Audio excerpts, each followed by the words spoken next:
Welcome to Crime for Sleep. Before we begin, let me know where you're watching from and what time it is for you. And don't forget to like, comment, and subscribe. Story 1. The renovation crew had been tearing up the old hardwood when they found a cell phone buried beneath the floorboards. The casing was cracked, the screen shattered, but when the detective powered it on, the gallery opened immediately. Hundreds of photos, some blurry, some too dark to make out, but as they scrolled, the images became clearer. Faces, bedrooms, hallways. Then the last image taken from inside someone's closet, the slats of the door framing a bed. And in that bed, the current homeowner, fast asleep. Detective Laurel Morgan stood in the half-demolished living room of 1421 Oakwood Drive, the cool October air drifting through the plastic sheeting that covered the windows. Outside, yellow crime scene tape fluttered gently in the breeze, creating a soft, rhythmic sound that mingled with the distant calls of birds preparing for winter's approach. The house had been silent for hours now, the construction crew sent home, their tools laying abandoned amid piles of splintered wood and sawdust. The cell phone rested in an evidence bag on Morgan's palm, its weight somehow heavier than its small size would suggest. She turned it over slowly, watching how the late afternoon light caught on the bag's plastic surface. The homeowner, Alina Winters, sat on the only piece of furniture remaining in the room, a worn leather armchair that had been pushed against the wall. Her fingers moved methodically, twisting and untwisting the silver ring on her middle finger. "I've lived here for 3 years, Alina said, her voice barely above a whisper. 3 years, and I never thought. The detective nodded, letting the silence expand between them. There was no need to rush the moment. The evidence technicians had already photographed everything, collected samples from beneath the floorboards, documented the exact position where the phone had been discovered. Now was the time for questions, for the slow unraveling of a mystery that had been literally underfoot all this time. "The previous owners," Morgan began, her tone measured and calm. "Do you know much about them?" Alina shook her head. The Hendersons, they were an older couple, moved to Florida for retirement. The realtor handled everything. I never met them. Morgan made a note in her small leather-bound notebook, the scratch of her pen against paper creating a gentle, familiar sound. She'd been a detective for 15 years, but cases like this, the ones that emerged unexpectedly from the mundane, always carried a particular weight. There was something about secrets hidden in plain sight that resonated with people, that made them wonder about their own homes, their own floorboards, their own presumptions of safety. The phone had been cheap, a prepaid model from at least 5 years ago. No SIM card, but the internal memory remained intact. Whoever had placed it there hadn't expected it to be found, or perhaps hadn't cared if it was. The photos spanned 3 months according to their timestamps, April through June of 2019. Each one was taken from somewhere inside this house when the Hendersons still lived here. Watching, always watching. "We'll need to interview the Hendersons," Morgan said, more to herself than to Alina. "Find out if they knew someone was in their house taking these pictures." But even as she said it, a growing certainty settled in her stomach. The photos weren't taken by an intruder. The angles were too familiar, too comfortable. They were taken by someone who belonged in the house, someone who knew its rhythms, its quiet moments, its vulnerabilities. The forensics team called from the upper floor. They'd found something else, a small hole drilled in the master bedroom closet wall, perfectly positioned to view the bed. Fresh paint had covered it, but the renovation work had revealed its presence. More holes appeared throughout the house as the day progressed, in the bathroom wall behind the shower, in the guest room overlooking the desk, in the kitchen with a view of the dining table. As twilight settled over the neighborhood, Morgan stood on the front porch, watching as Alina was escorted to a hotel by a uniformed officer. The house would be a crime scene for days, possibly weeks.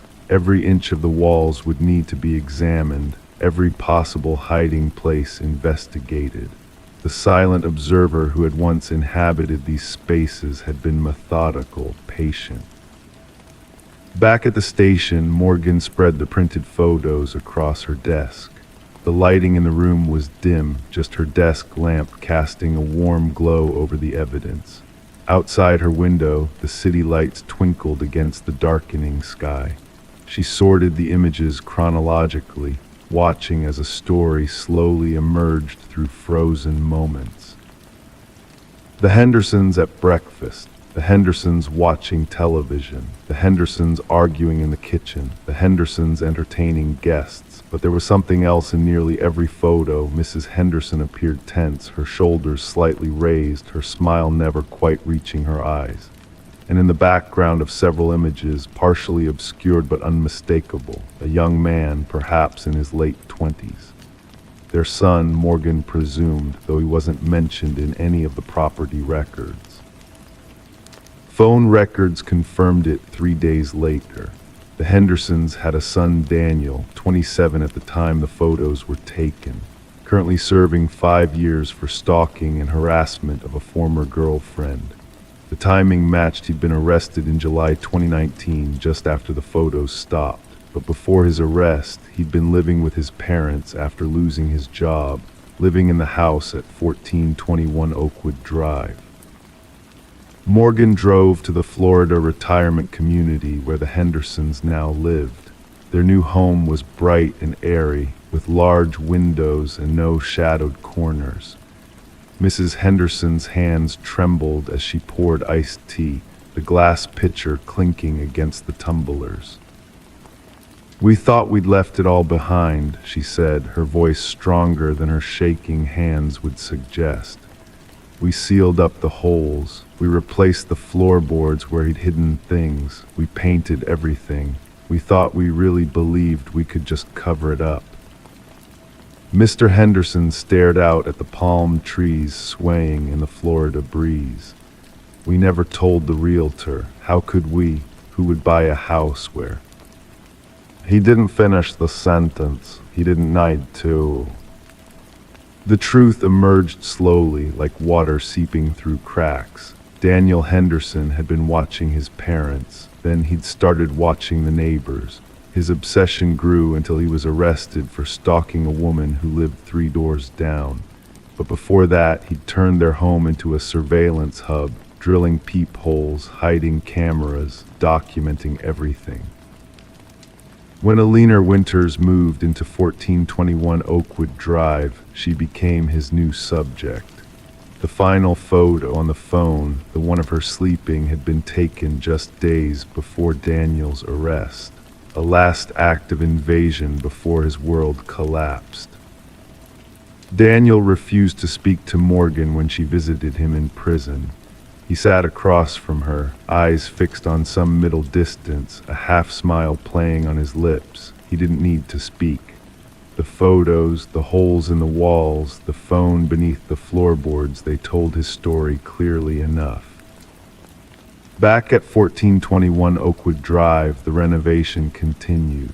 The floors were replaced, the walls were repaired, fresh paint covered old secrets. Alina decided to stay, refusing to let fear drive her from her home. But sometimes late at night, when the house settles and creaks as old houses do, she finds herself looking at the walls, wondering what else might be hidden within them, what other secrets might be sleeping just beneath the surface, waiting to be awakened. Story 2. The house had been empty for years, its windows covered in a thick layer of dust. When the real estate agent walked in, he expected silence, stillness. Instead, he found something else.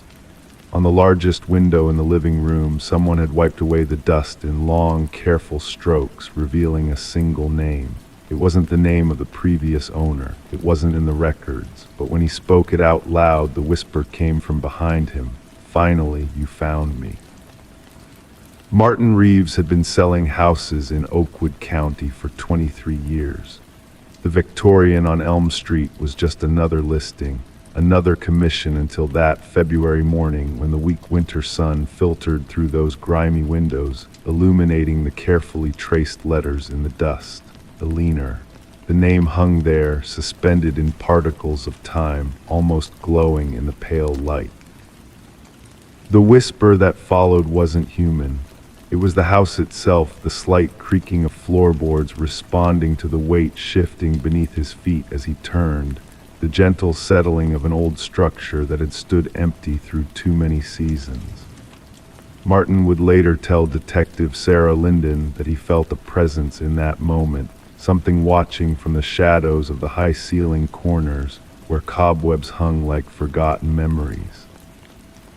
The Eleanor case, as it came to be known, began with that name on the window, not with a body, not with blood, just 7 letters carved from accumulated time and neglect. Detective Linden's leather-bound notebook documented her first impressions in careful, measured handwriting. Property vacant 4+ years. Last owners, Richard and Catherine Simmons, moved to Florida 2018. No record of anyone named Eleanor associated with property. Detective Linden moved through the house with deliberate steps, the sound of her boots against the hardwood creating a slow, steady rhythm. The air inside was still, holding its secrets close. Upstairs, the detective found 3 bedrooms, all empty except for the occasional forgotten item, a single earring on a windowsill, a child's drawing taped to a closet door, showing a stick-figure family of 3. No one named Eleanor appeared in the property records going back 50 years.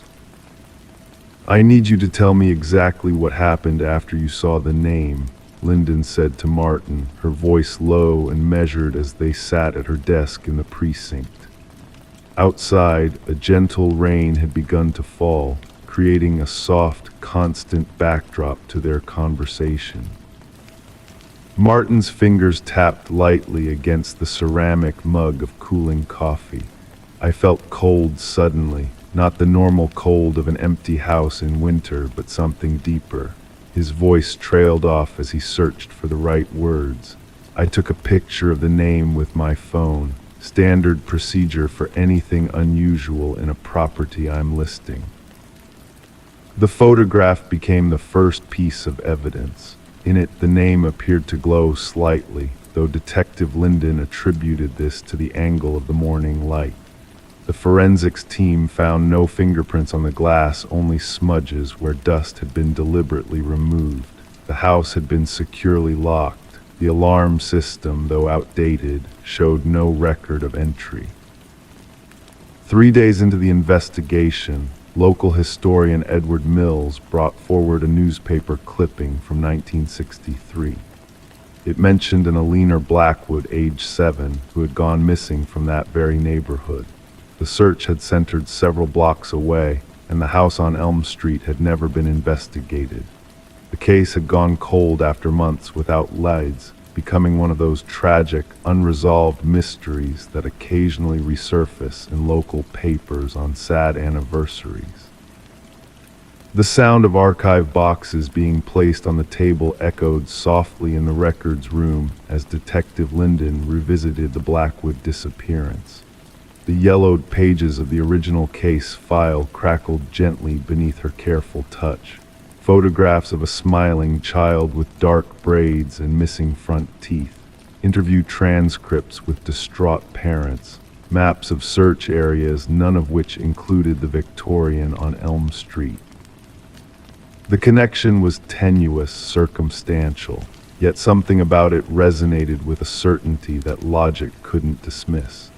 Detective Linden arranged for ground-penetrating radar of the property. The technicians worked methodically, their equipment humming softly as it scanned beneath the surface of the overgrown backyard. The garden had once been beautiful, according to neighbors, with roses and hydrangeas carefully tended by owners long since departed. When the radar revealed an anomaly beneath where a garden shed had once stood, the excavation began with solemn purpose. The sound of shovels against earth created a rhythm like a heartbeat, slow and inevitable. Detective Linden stood watching, her breath visible in the cold air, hands clasped tightly behind her back. What they found wasn't what anyone expected. Not human remains, but a small metal box sealed against time and the elements. Inside, wrapped carefully in faded blue fabric, was a child's diary with Alina written on the first page in careful, childish script, and alongside it, a locket containing a photograph of a family not the Blackwoods. The diary entries painted a picture of a child who had never officially existed. Alina Davis, born to the home's former caretakers who had lived in the garden cottage, now long demolished. A child kept secret due to complications in the caretaker's employment arrangement. A child who, according to the final diary entry, had fallen ill one winter and passed away quietly, buried by grieving parents who feared losing their positions and home if their unauthorized child was discovered. They wanted someone to know she existed, Detective Linden said softly during the case's closing briefing. They wanted Alina to be remembered, so they wrote her name where it would eventually be found. The whisper Martin Reeves heard remained unexplained. Perhaps it was just the house settling, perhaps imagination sparked by an unexpected discovery. Or perhaps, in some small way, a child who had lived and died in secret had finally found a voice. The Alina case was officially classified as a historical discovery rather than a crime investigation. The remains, never found, were presumed to have been moved when the garden cottage was demolished decades ago. But the name on the window had accomplished what was perhaps always intended. It ensured that Alina was, at last, acknowledged. In the years that followed, visitors to the house occasionally reported seeing the name appear on windows after particularly foggy mornings, though no one ever managed to capture this phenomenon in photographs. The current owners neither confirm nor deny these stories, but they did place a small garden stone near where the cottage once stood. It bears a single word carved in simple letters, remember. Story 3. The evening light filtered through the half-drawn blinds of apartment 4B, casting long shadows across Sarah Mitchell's new living room. 3 weeks had passed since she'd signed the lease on what the landlord, Mr. Kavanaugh, had repeatedly called a steal for a 3-bedroom in this neighborhood. The air still carried the faint chemical smell of fresh paint, but beneath it lingered something else, something older and more persistent. Sarah moved through the space with deliberate steps, her socked feet silent against the refinished hardwood floors. The layout had struck her as odd from the beginning, a spacious living room that opened to a modest kitchen, a hallway leading to 2 bedrooms and a bathroom. Just 2 bedrooms, not 3. When she'd mentioned this discrepancy to Mr. Kavanaugh on moving day, he'd squinted at her through wire-rimmed glasses, insisting the property records clearly listed 3 bedrooms. "Always has been that way, Miss Mitchell," he'd said, tapping his clipboard with a yellowed fingernail. "Since 1967. The property manager had simply shrugged when Sarah raised the issue again, suggesting that perhaps the 3rd bedroom had been converted into the unusually large walk-in closet off the master bedroom. But as Sarah settled into her new home, something about the measurements nagged at her. The distance between her bedroom and the spare room seemed too great, as if a slice of the apartment existed in a space she couldn't access. Detective Ellis Haywood leaned back in his chair at the precinct, the case file for apartment 4B spread before him like a puzzle missing its centerpieces. This wasn't the first time the Westbrook apartments had appeared in police records. His weathered fingers traced the edge of a black and white photograph from 1972, a young woman smiling in front of the same building, 3 months before she disappeared without a trace. The detective's attention returned to Sarah Mitchell's statement, recorded 2 days ago. Her voice on the tape possessed a quality that unsettled him, clinical and precise, not the usual shock or confusion he'd expect from someone who had discovered what she had. I first noticed it about 2 weeks after moving in, Sarah's recorded voice explained, the tape hissing softly between her words. The wall between the hallway and my bedroom closet. It sounded different when I knocked on it, hollow in some places, solid in others, and it was colder than any other wall in the apartment. Ellis pressed pause on the recorder and sipped his lukewarm coffee, the precinct humming with distant conversations and ringing phones. Outside his window, the October rain painted the city in reflective grays and blues. He pressed play again. I became fixated on it, Sarah continued. I started measuring the apartment, comparing it to the floor plan Mr. Kavanaugh had provided. There was a discrepancy of nearly 80 square feet, a space that should have been there but wasn't. The detective had seen the photographs taken by the forensic team, the careful grid marks Sarah had made on the hallway wall with blue painter's tape, the small holes she'd drilled in a perfect line across the drywall. What came next in her statement made the hairs on the back of his neck rise despite his 20 years on the force. Last Tuesday night, I pressed my ear against the wall and heard breathing. Not mechanical like a ventilation system, human breathing, shallow, rhythmic, then a soft tapping like fingernails against the other side of the drywall. Sarah had initially contacted the building manager, who dismissed her concerns as old building noises and refused to investigate further. After 3 sleepless nights, she called a contractor without the management's approval.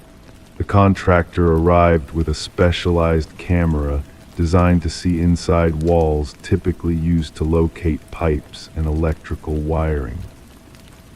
What they found required immediate police intervention. Detectives Ellis and Morales stood in the hollow space that had once been concealed behind a false wall, a room just under 7 feet wide and 12 feet long, with no windows or doors. A space that didn't exist on any blueprint or floor plan. The air inside remained stagnant, trapped for what forensics later determined to be approximately 9 years. The room contained a narrow cot, a small table, and a plastic bucket, and in the corner, wrapped carefully in a blue tarp, they discovered the remains of Eliza Cortez, reported missing in 2016. Beneath the floorboards, they found 2 more sets of remains, their identities still being processed through dental records and DNA testing. Mr. Kavanaugh, age 76, had owned the building since 1965. His meticulous records, kept in leather-bound ledgers in his basement office, showed a curious pattern. Apartment 4B had been rented out 17 times in the past 30 years, with each tenant breaking their lease early, citing personal reasons or unexpected relocation. When authorities arrived at Kavanaugh's residence to question him, they found his front door unlocked and his car missing. A nationwide alert was issued for his vehicle, but 6 days later, it was discovered abandoned at a bus terminal in Cincinnati, the keys still in the ignition. As Detective Ellis Haywood completed his preliminary report, one detail continued to disturb him more than the others. Sarah Mitchell's final statement described how, on the night before she called the contractor, she had pressed her palm flat against the wall and felt a pressure from the other side as if someone had placed their hand in the exact same position, separated only by a half-inch of drywall. Kavanaugh remains at large. The investigation continues. An apartment 4B at the Westbrook stands empty, its hallway now open to reveal a room that, according to every official document, never existed at all. Sometimes at night, the officers stationed outside the building swear they can hear tapping coming from inside the walls, a gentle, persistent sound like fingernails searching for a way out, or perhaps, more disturbingly, for a way back in. Story 4, it was the only thing left in the abandoned house. A leather suitcase, scuffed and faded, sitting alone in the attic corner. The officers expected old clothes, forgotten trinkets. Instead, they found folders, dozens of them, filled with newspaper clippings, police sketches, missing persons reports, each page carefully annotated in red ink. But it wasn't until they reached the last folder that the air in the room turned cold. There, clipped to the final page, was a single Polaroid. A photo of the officer holding the suitcase, taken just minutes before he opened it. Detective Sarah Mercer placed her coffee mug on the edge of her desk, the ceramic making a soft, hollow sound against the wood. The case file lay before her, a collection of contradictions that had kept her awake for 3 nights straight. The missing homeowner, Edwin Graves, had disappeared 6 weeks earlier. His neighbors described him as quiet, unremarkable, a man who left for work each morning at exactly 7:15 and returned each evening at 6:05, his routine as precise as clockwork. The house itself held few clues. Dishes were washed and put away. Mail was sorted neatly on a small table by the door. The only unusual element was the absence of personal items, no photographs, no mementos. It was as if Edwin Graves existed solely in the present tense, with no past to document his journey through life. And then there was the suitcase. Officer Daniel Reed had been the first to discover it, tucked away in the shadow of a dormer window in the attic. The leather was worn but well cared for, the brass latches polished despite years of use. When he radioed in his discovery, his voice had been steady, professional. That changed after he opened it. "The contents make no sense," he had reported, his voice lower, more hesitant. "It's like someone's been collecting evidence from dozens of cold cases. Some of these clippings go back 20 years. Sarah picked up a photograph of the suitcase's contents, spread across the evidence table like a bizarre collage. The newspaper articles covered unexplained disappearances from towns across 3 states. The police sketches, some yellowed, with age-depicted suspects never identified, never found. The missing persons reports included details never released to the public. She ran her fingertip along the edge of the photograph, following the trail of red ink annotations that connected seemingly unrelated cases. The handwriting was meticulous, almost architectural in its precision. Chemical analysis had confirmed what she already suspected: the ink was fresh, none of it more than 6 months old. In the quiet of the precinct, with most officers gone for the evening, Sarah could hear the soft, rhythmic ticking of the wall clock. 6 weeks since Edwin Graves disappeared. 6 weeks since Officer Reed discovered the suitcase. 6 weeks, and they were no closer to understanding what any of it meant. The Polaroid was the most disturbing element. In the image, Officer Reed stood at the attic entrance, suitcase in hand, unaware of being photographed. The timestamp in the corner matched the police log: 9:42 a.m., the exact moment Reed had radioed his discovery, minutes before he had opened the case. "It has to be doctored," Captain Harlow had insisted when Sarah showed him the photograph. "Someone's playing games." But the lab results disputed this. The Polaroid was genuine, undoctored, and the film type hadn't been manufactured in years. It was an authentic photograph of a moment that, logically, couldn't have been captured. Sarah opened the file containing Edwin Graves' background check. 47 years old, never married, no children. Employed as an archivist at the county records office for the past 9 years. No criminal record, no outstanding debts, no history of mental illness.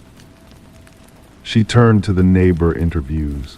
Mrs. Abernathy, 82, who lived across the street, mentioned seeing lights in Graves' attic late at night. Like someone was searching for something, she had said. The shadow would move back and forth for hours. Sarah stopped, her finger hovering over a detail she had missed before. Mrs. Abernathy had mentioned seeing the attic lights on the night before Graves disappeared, but also the night after, and according to her statement, the shadow seemed different, taller somehow, more purposeful. The detective felt a slow chill spread across her shoulders. She reached for the phone, dialing Officer Reed's number. He answered on the third ring, his voice thick with sleep. "Reed, I need to know exactly where you found the suitcase in relation to the attic window." A pause directly below it. "Why? And when you discovered it, was it dusty? Did it look like it had been sitting there for weeks?" "No, that's what struck me as odd. Everything else in the attic was covered in dust, but the suitcase looked like it had just been placed there." Sarah felt her pulse quicken. "I need you to check something for me. In the Polaroid, what's visible through the attic window behind you?" She could hear rustling as Reed presumably reached for the case file. A long silence followed. "Reed, I never noticed this before," he said finally, his voice barely above a whisper. "There's a reflection in the window, someone taking the photo, but it looks like Graves. The facial structure matches his ID photo." Sarah stared at the wall, processing this information. The timestamp on the photo is 9:42. You didn't open the suitcase until 9:47. "Are you suggesting Graves was there in his own attic while we were searching the house?"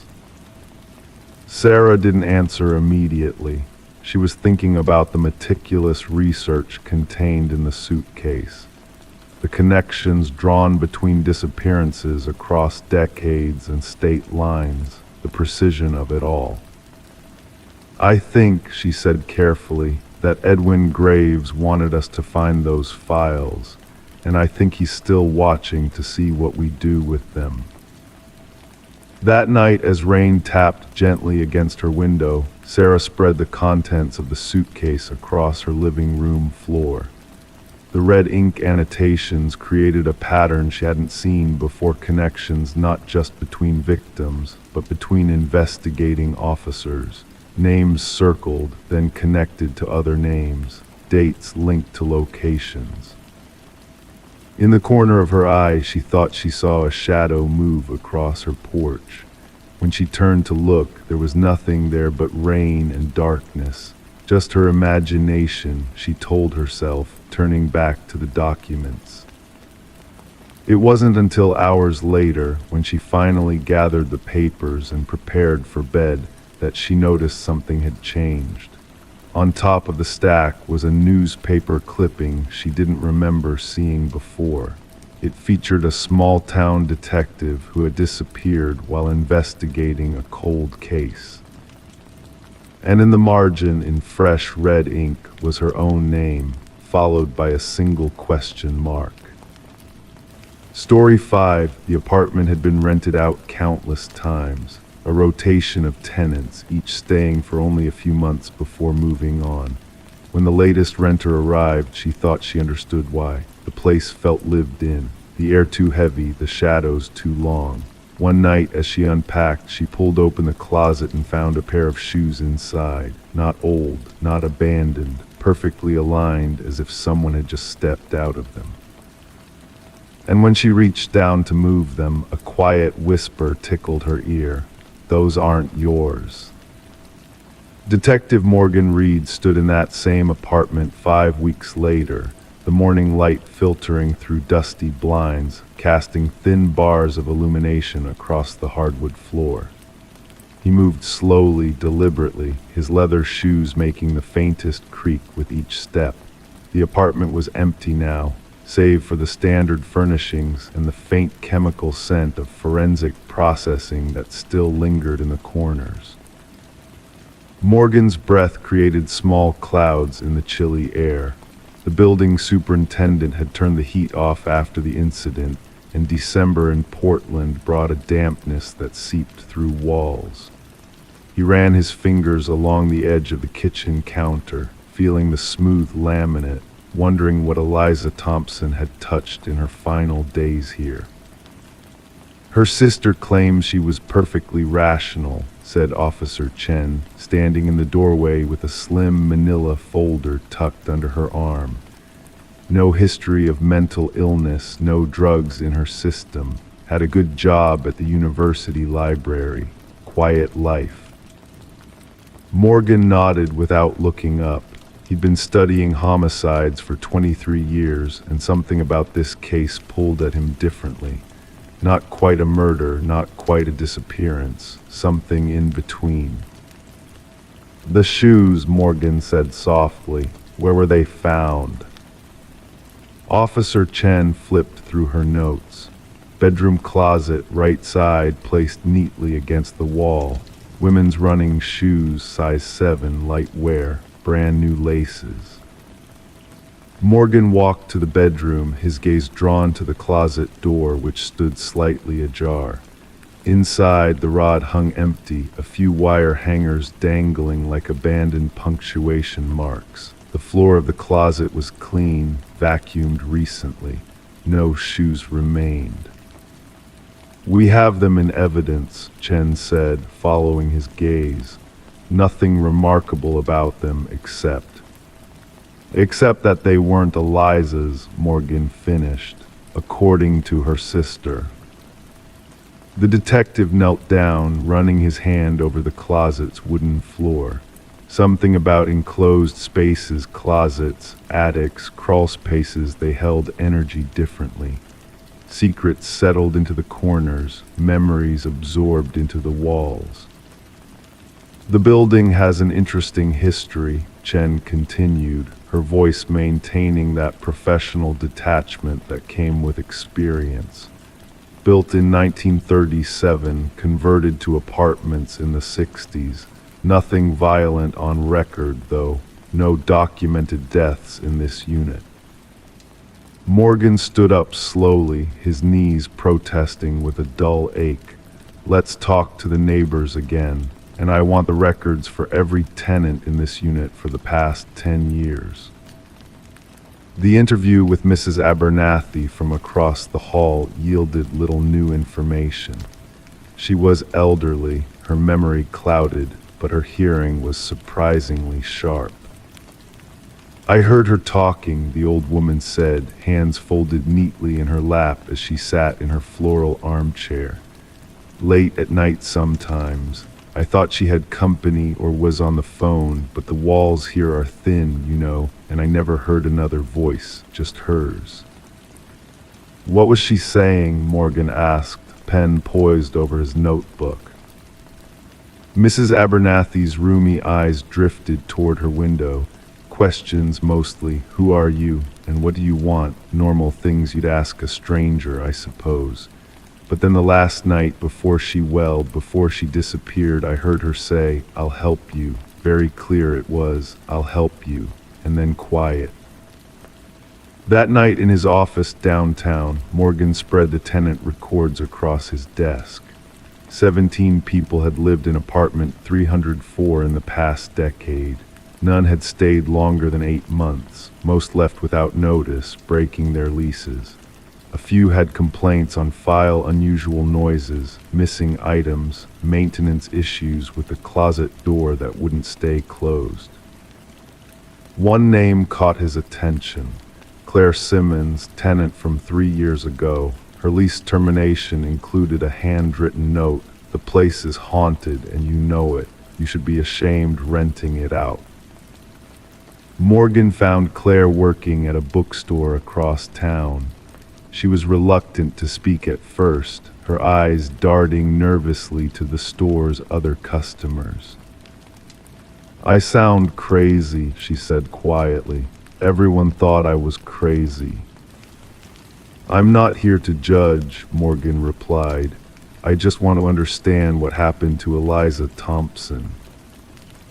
Claire's hands trembled slightly as she shelved a book. "It started with the shoes. They weren't mine. I called the landlord, but he said the apartment had been professionally cleaned before I moved in. Said the previous tenant took everything." Morgan watched her carefully. "Did you hear anything? Voices?" "Not at first," Claire said, "just feelings, like I was being watched. Then the whispers started. Always when I was alone, always when I was near the closet, a woman's voice." "What did she say?" Claire paused, her eyes unfocusing slightly. "She said she needed help, that she'd been trapped for a very long time, that someone had taken her shoes and she couldn't leave without them." 3 days later, Morgan sat in his car outside the apartment building, reviewing the case files. Eliza Thompson had been missing for 6 weeks now. No body, no evidence of violence, no suspicious bank activity. Just a woman who had vanished, leaving everything behind except her phone and wallet. And now, a pattern emerging from the tenant records. 7 women over the past decade, all living alone, all disappearing suddenly. Not all had been reported missing. Most had family in other states who assumed they had simply moved on. The cases hadn't been connected until now. Morgan returned to apartment 304 one last time, after hours, with just the superintendent's reluctant permission and a flashlight. The empty apartment felt different in darkness, more expectant, as if the walls themselves were listening. He opened the closet door and directed his light inside. Empty hangers swayed slightly in the draft. Morgan knelt down, running his fingers along the baseboards, feeling for irregularities. In the far corner, his fingertips detected a slight indentation. He pressed, and with a soft click, a small section of the baseboard swung inward.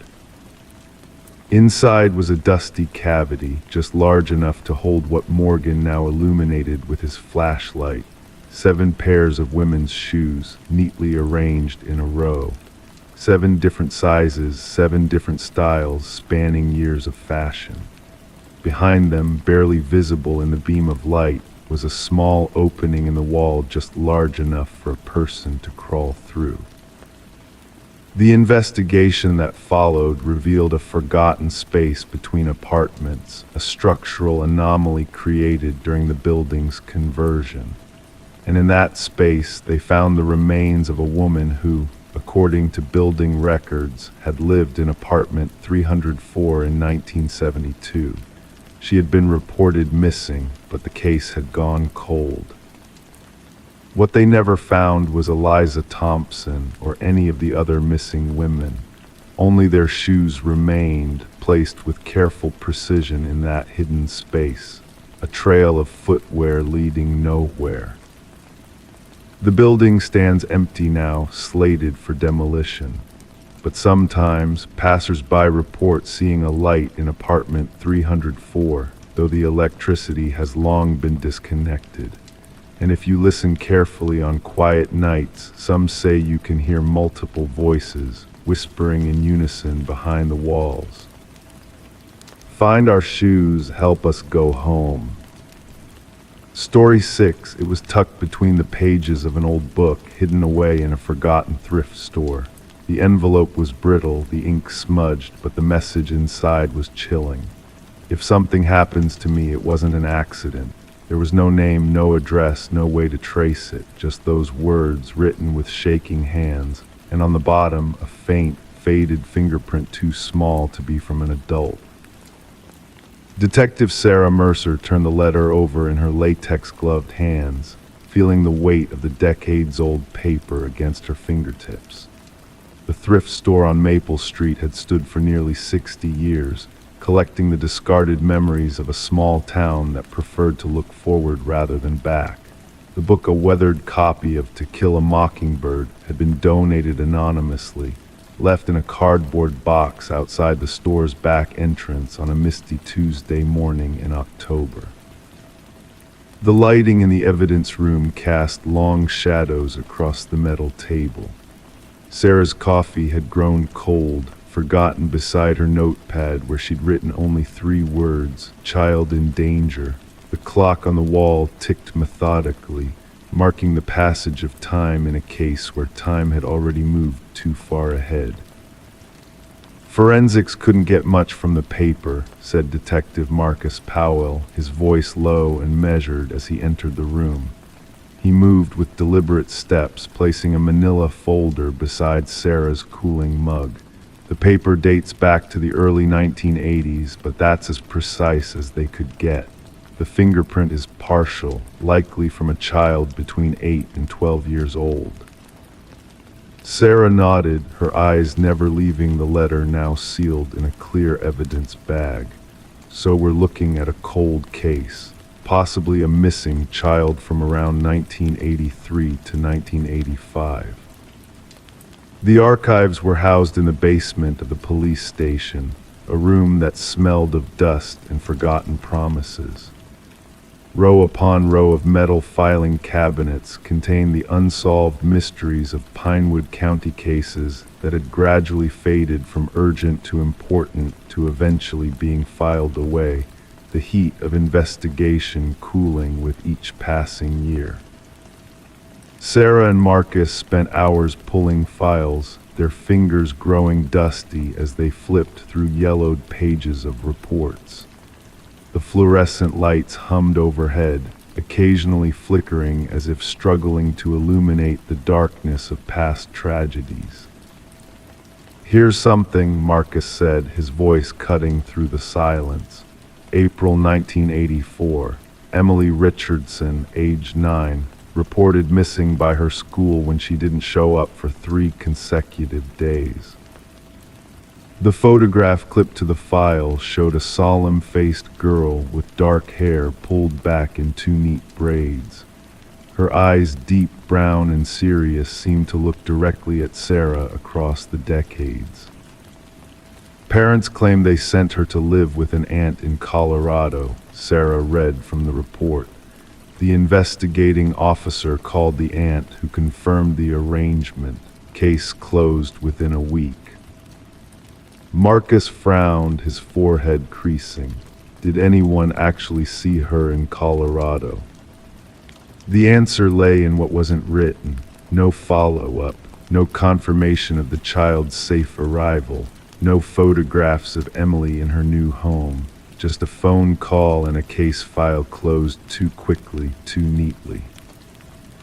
They pulled school records next. Emily Richardson had been a quiet student, neither excelling nor failing. Her teachers described her as withdrawn and private. One note in her file stood out. She had arrived at school with a bruised wrist in March 1984, claiming she had fallen from her bicycle. The school nurse had documented the injury with clinical precision. Bruising inconsistent with described accident. Appears more like grab marks from an adult hand. Sarah felt her throat tighten. The photograph of the injury, preserved in black and white, told a story that Emily herself could not or would not tell. Next to it was a sample of Emily's handwriting from a classroom assignment, the slanted, careful letters bearing a striking resemblance to the desperate note found in the book. The Richardsons still lived in Pinewood County. The house, a 2-story colonial with peeling white paint and untended gardens, sat at the end of Willow Lane. From the outside it appeared abandoned, though a thin trail of smoke rose from the chimney, suggesting life within. Mr. Richardson passed away 5 years ago, Marcus informed Sarah as they sat in their unmarked car across the street. Heart attack. Mrs. Richardson still lives there alone, no other children. The woman who opened the door moved like a ghost through her own home. Margaret Richardson, now in her 70s, had eyes that seemed vacant, looking through rather than at the detectives who stood on her porch. She invited them in with a mechanical politeness that felt rehearsed, leading them to a living room where everything was draped in sheets, as if the house itself was being slowly prepared for abandonment. "Emily," Mrs. Richardson repeated after Sarah mentioned her daughter. "Why, she's been living in Colorado all these years with my sister Jane." Sarah watched the woman's hands, noticing how they trembled slightly. "Have you visited her there, Mrs. Richardson?" A moment of confusion crossed the elderly woman's face. "Jane doesn't like visitors, says it disrupts Emily's routine." "When was the last time you spoke with Emily?" Marcus asked gently. Mrs. Richardson's gaze drifted to a spot on the wall where a rectangle of unfaded wallpaper suggested a picture frame had once hung. "She doesn't call much. She's very busy with her life there."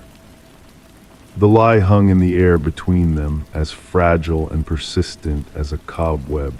Sarah placed the evidence bag containing the letter on the coffee table. "Mrs. Richardson, do you recognize this?" The change was immediate and profound. The woman's face drained of color, her hands now shaking visibly as she reached for the letter but stopped short of touching it.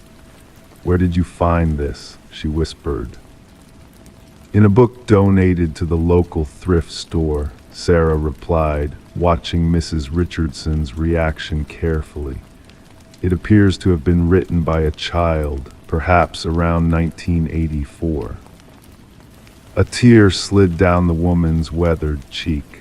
"I told him to get rid of it," she murmured, her voice barely audible. "He said he burned it all." "All of what, Mrs. Richardson?" Marcus leaned forward.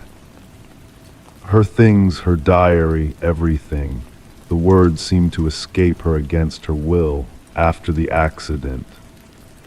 Sarah felt a chill despite the warmth of the room. "What accident, Mrs. Richardson?" The story emerged in fragments, like pieces of glass from a broken window. Emily had indeed written the note, hiding it in her favorite book before the trip to Colorado her parents had invented. There had been no Aunt Jane, no new life in another state. Instead, there had been an argument, a push at the top of the stairs, a small body lying too still at the bottom. "It was Frank who panicked," Mrs. Richardson said, her voice now hollow.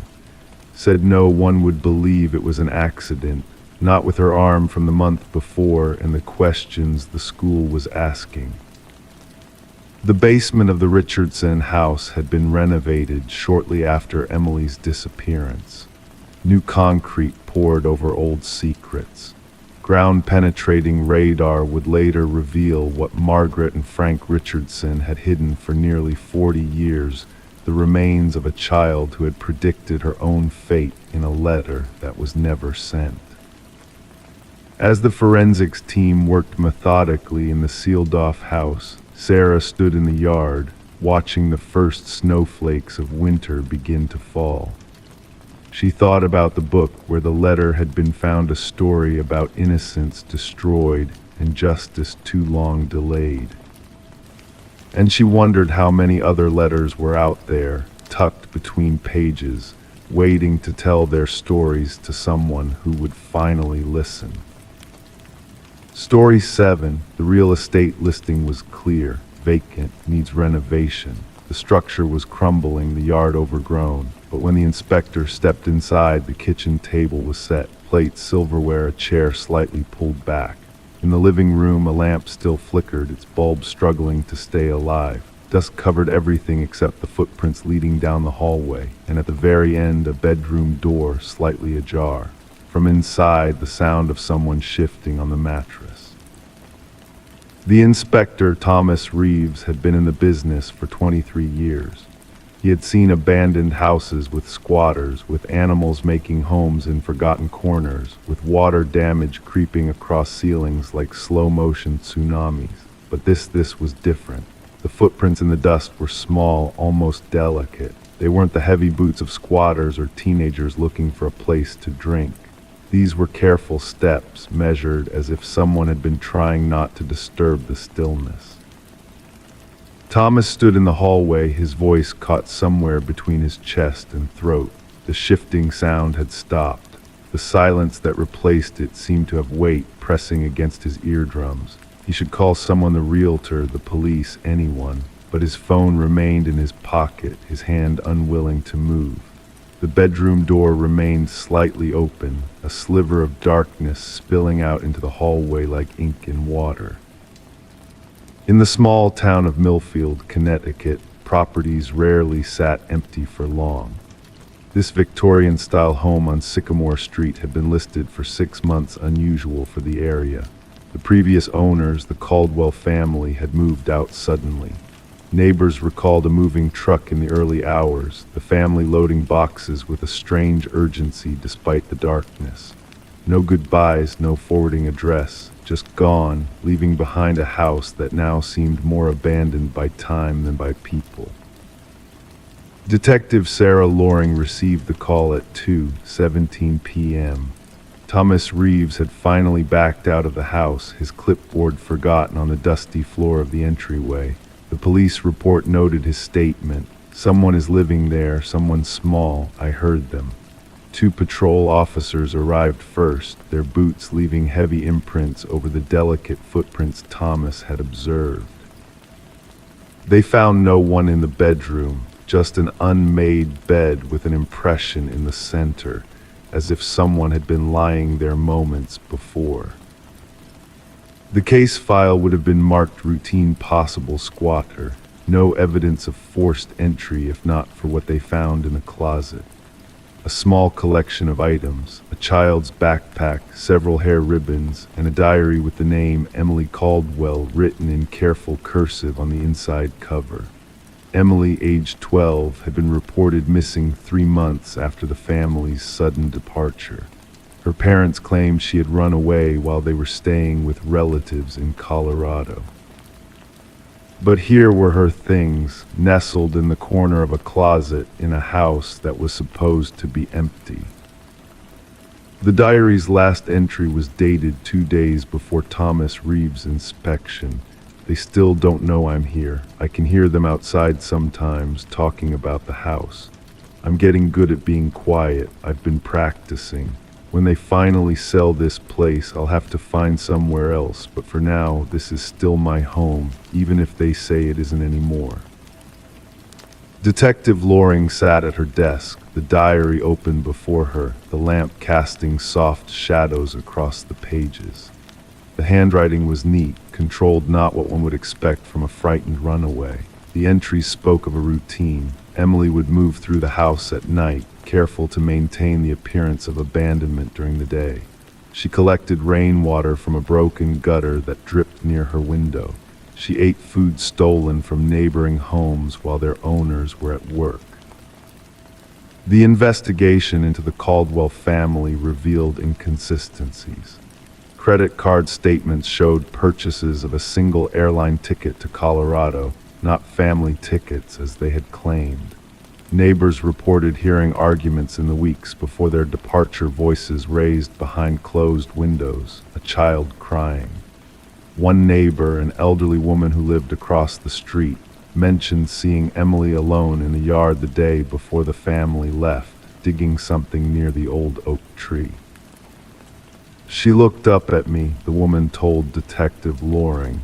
"She had this expression like she was memorizing my face. Then she waved goodbye." 3 days after Thomas Reeves' discovery, police organized a careful search of the property. Under the floorboards in Emily's bedroom, they found a collection of letters addressed to various authorities, child services, police, even a local journalist. Each detailed allegations of abuse, each sealed but never sent. And beneath the oak tree in the yard, buried in a metal box, was a phone containing videos that would later become key evidence. The search for Emily Caldwell intensified. The house was placed under surveillance.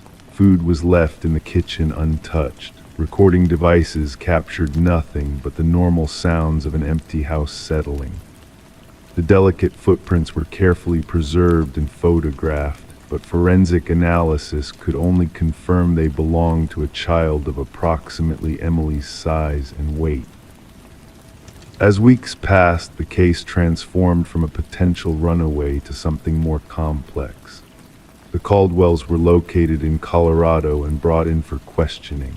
Their stories began to unravel, contradictions emerging like threads pulled from an old sweater.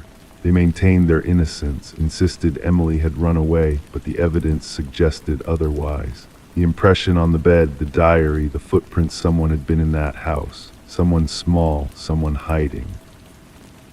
1 month after Thomas Reeves first heard the shifting sound from beyond the bedroom door, the case remained open. The house on Sycamore Street stood empty, its for sale sign removed. Occasionally, neighbors reported lights flickering inside, though power to the property had been disconnected.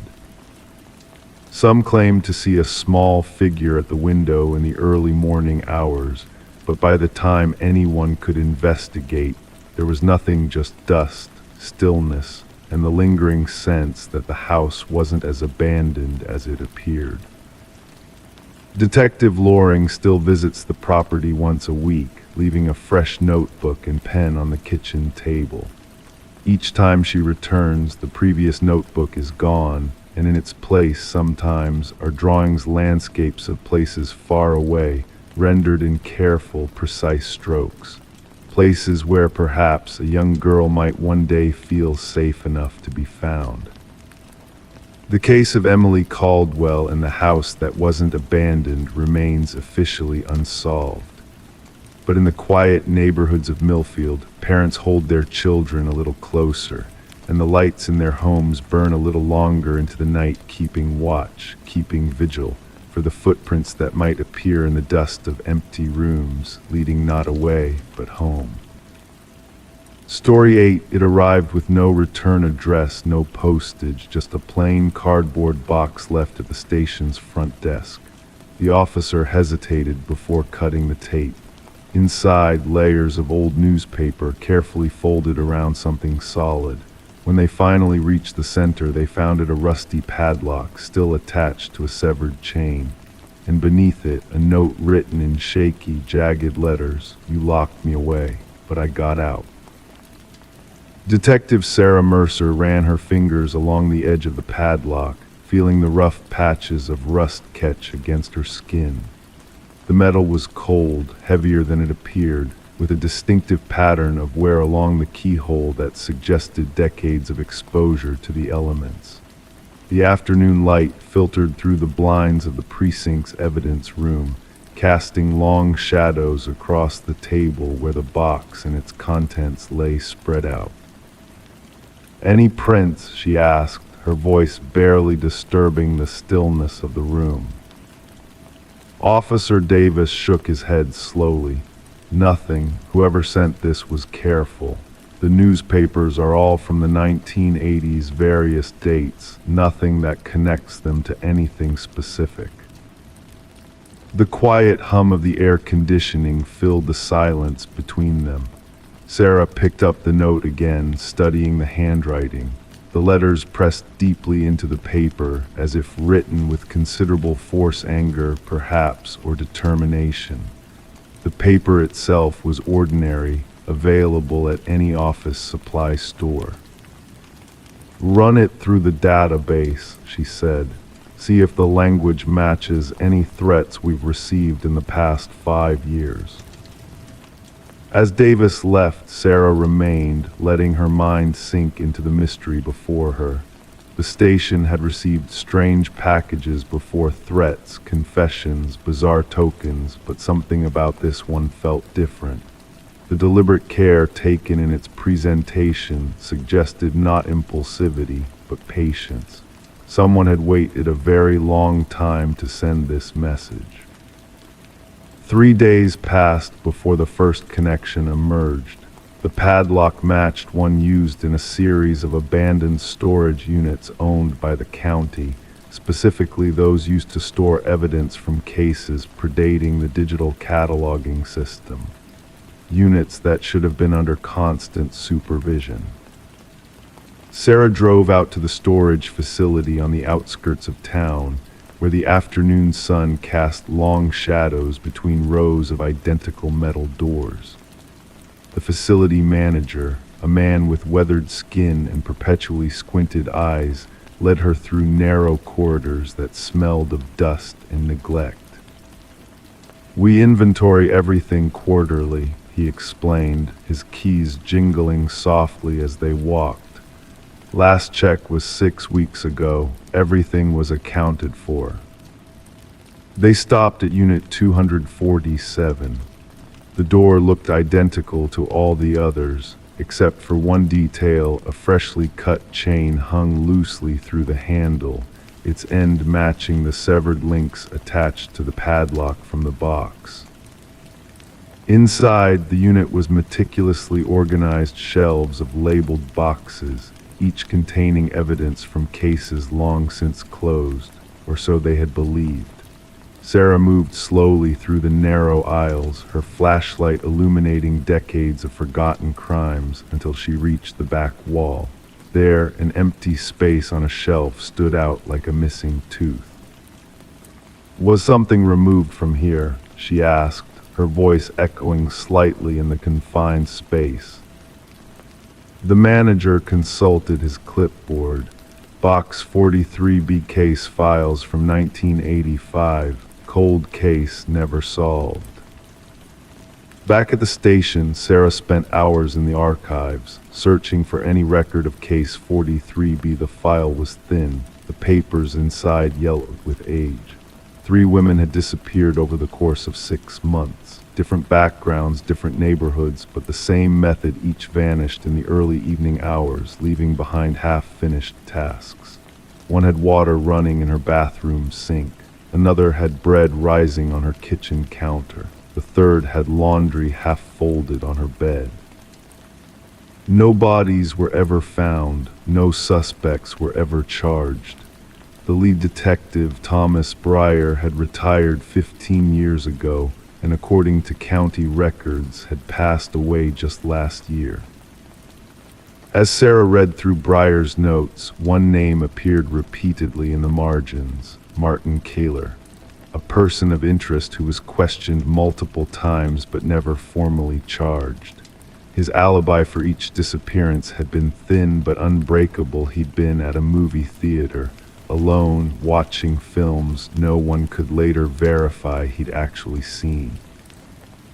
A search of current records revealed Keeler had been incarcerated for an unrelated assault charge 5 years after the disappearances. He'd served 18 years before being released last month.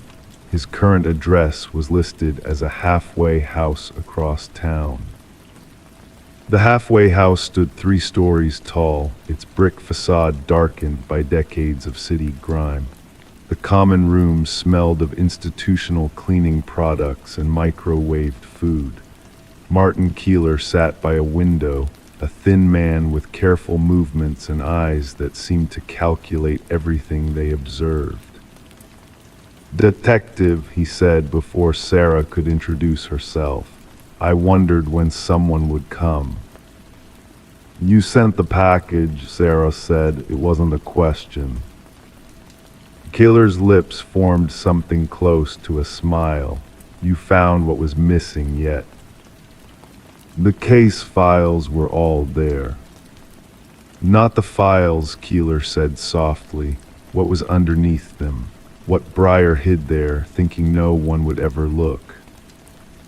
Sarah leaned forward slightly. "What did he hide?" Evidence, Keeler whispered. Evidence that would have cleared me. Evidence that pointed to someone else, someone Breyer couldn't touch. Sarah's return to the storage unit revealed what they had missed. Behind where box 43B had stood was a small recess in the wall, carefully concealed.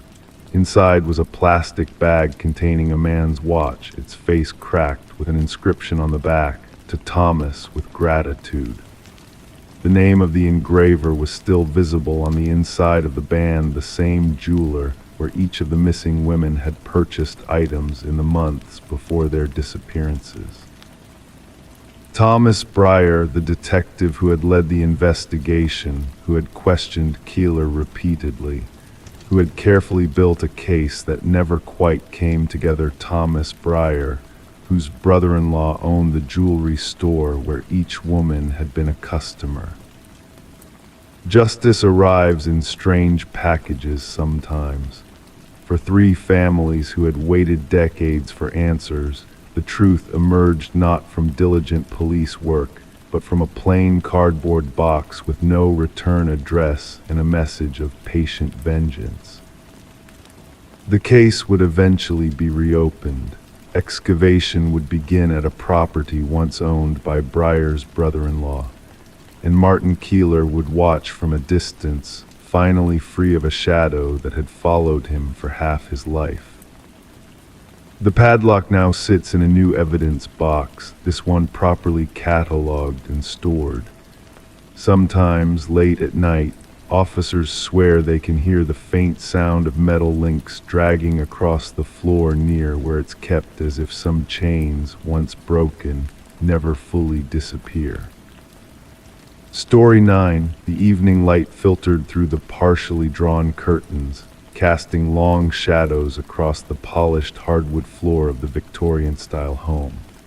Outside, the late autumn wind whispered through maple trees, their remaining leaves rustling like paper being gently turned. Inside, Mark and Shelley Donovan moved with cautious excitement through rooms that weren't theirs, the unfamiliar weight of someone else's house keys still heavy in Mark's pocket. "Are you sure we have the right address?" Shelley asked, her voice barely above a whisper despite them being the only ones there. 3517 Oakwood Lane. Mark nodded, pulling out his phone to double-check the email from their friend of a friend, Dr. Lawrence Mercer, a respected archaeologist who had left town for a 3-week expedition in Peru. "This is definitely it. See." He even described the blue mailbox with the brass numbers. The couple had never met Dr. Mercer in person. Their arrangement had been made through a mutual acquaintance who knew they needed a place to stay while their own home underwent extensive renovations. House-sitting for the professor seemed like perfect timing, a spacious Victorian in a quiet neighborhood, complete with a detailed list of instructions sent via email. As evening deepened into night, subtle discrepancies began to emerge. Mark opened the refrigerator to store their takeout leftovers and paused. The shelves were fully stocked with fresh groceries, organic vegetables, premium cuts of meat, imported cheeses. Dr. Mercer's email had mentioned only condiments and some frozen meals he wouldn't need while away. "That's strange," Mark muttered, rearranging items to make space. Why would he buy all this fresh food right before leaving for 3 weeks? Shelley was upstairs, turning down the bed in the master bedroom. The Egyptian cotton sheets felt crisp and new, but something wasn't right. "Mark," she called down the stairs, her voice carrying a note of uncertainty.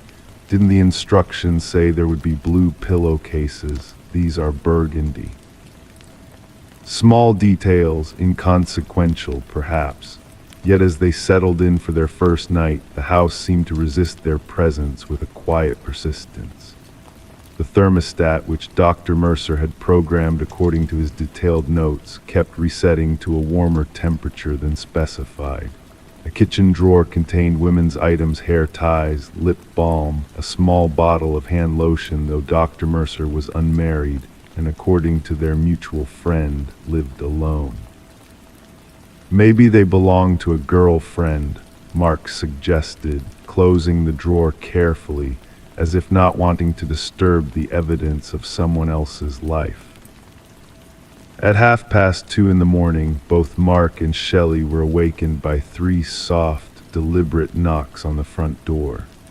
They froze, exchanging glances in the dim glow of the nightlight they'd brought from home. "Did you hear that?" Shelley whispered, pulling the unfamiliar burgundy sheets up to her chin. Mark nodded, sliding out of bed and reaching for his phone. Maybe it's a neighbor, or Dr. Mercer came back early. 3 more knocks, followed by a woman's voice, soft yet insistent. "Please, I live here. Who are you?" The night seemed to hold its breath around them. Mark moved toward the bedroom door, but Shelley caught his arm. "Don't answer it," she urged. "Something's not right." The knocking continued, growing slightly more urgent. "I can see lights on. I know someone's in there. This is my house." Mark dialed 911, speaking in hushed tones as he explained their situation.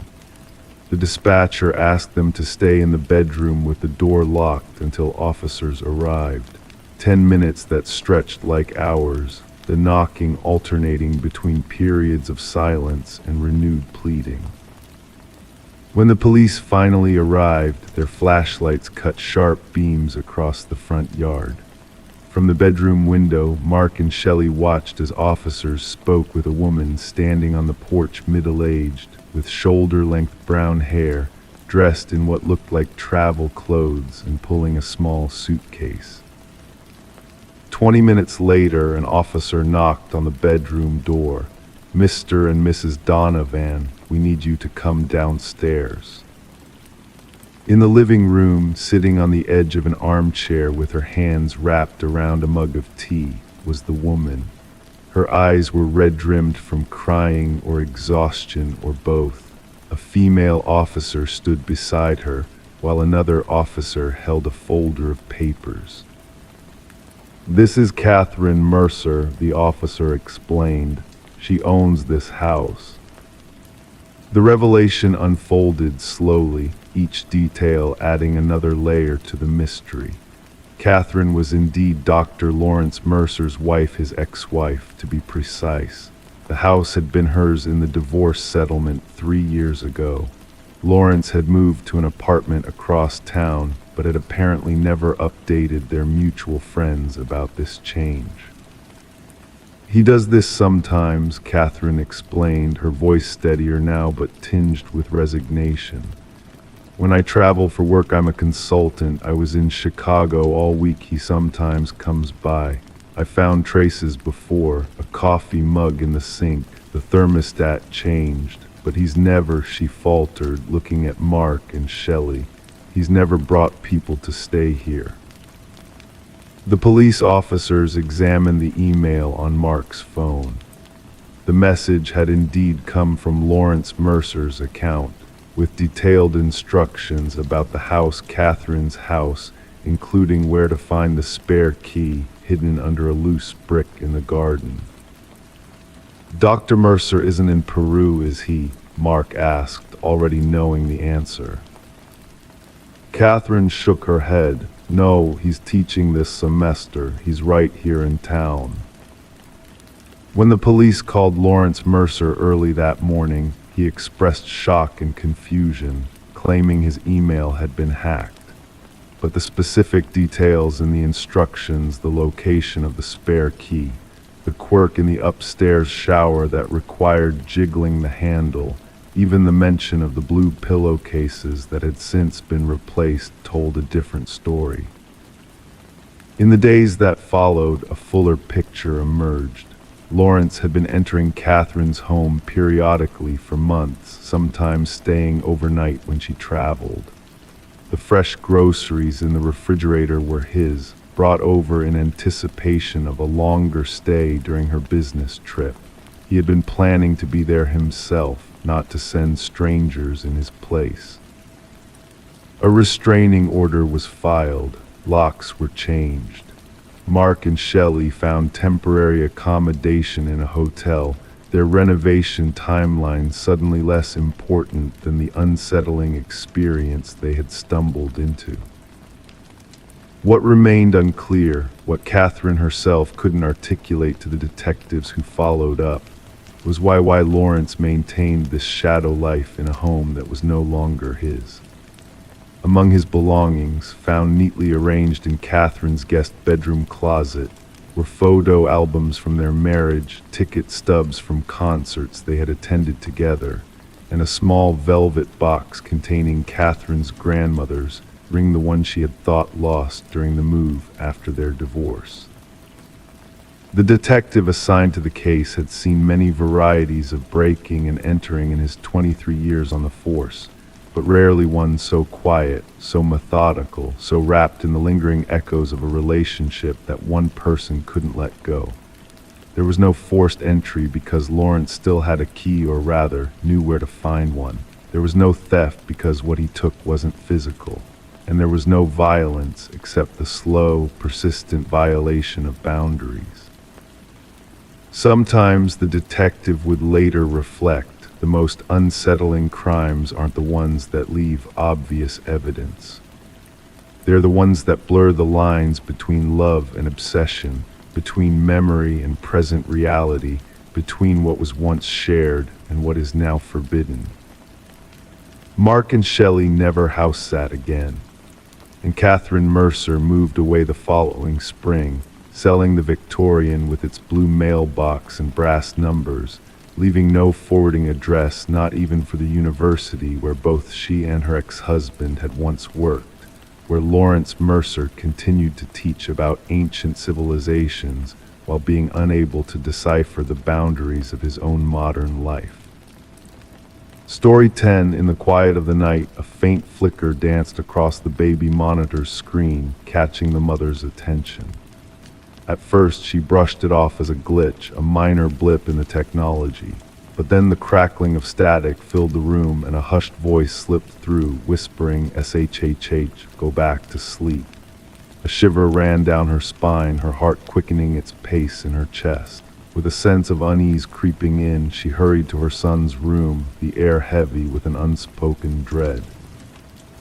Upon reaching the crib, her worst fear materialized. The tiny form of her infant son was missing, leaving only an empty space where he should have been nestled.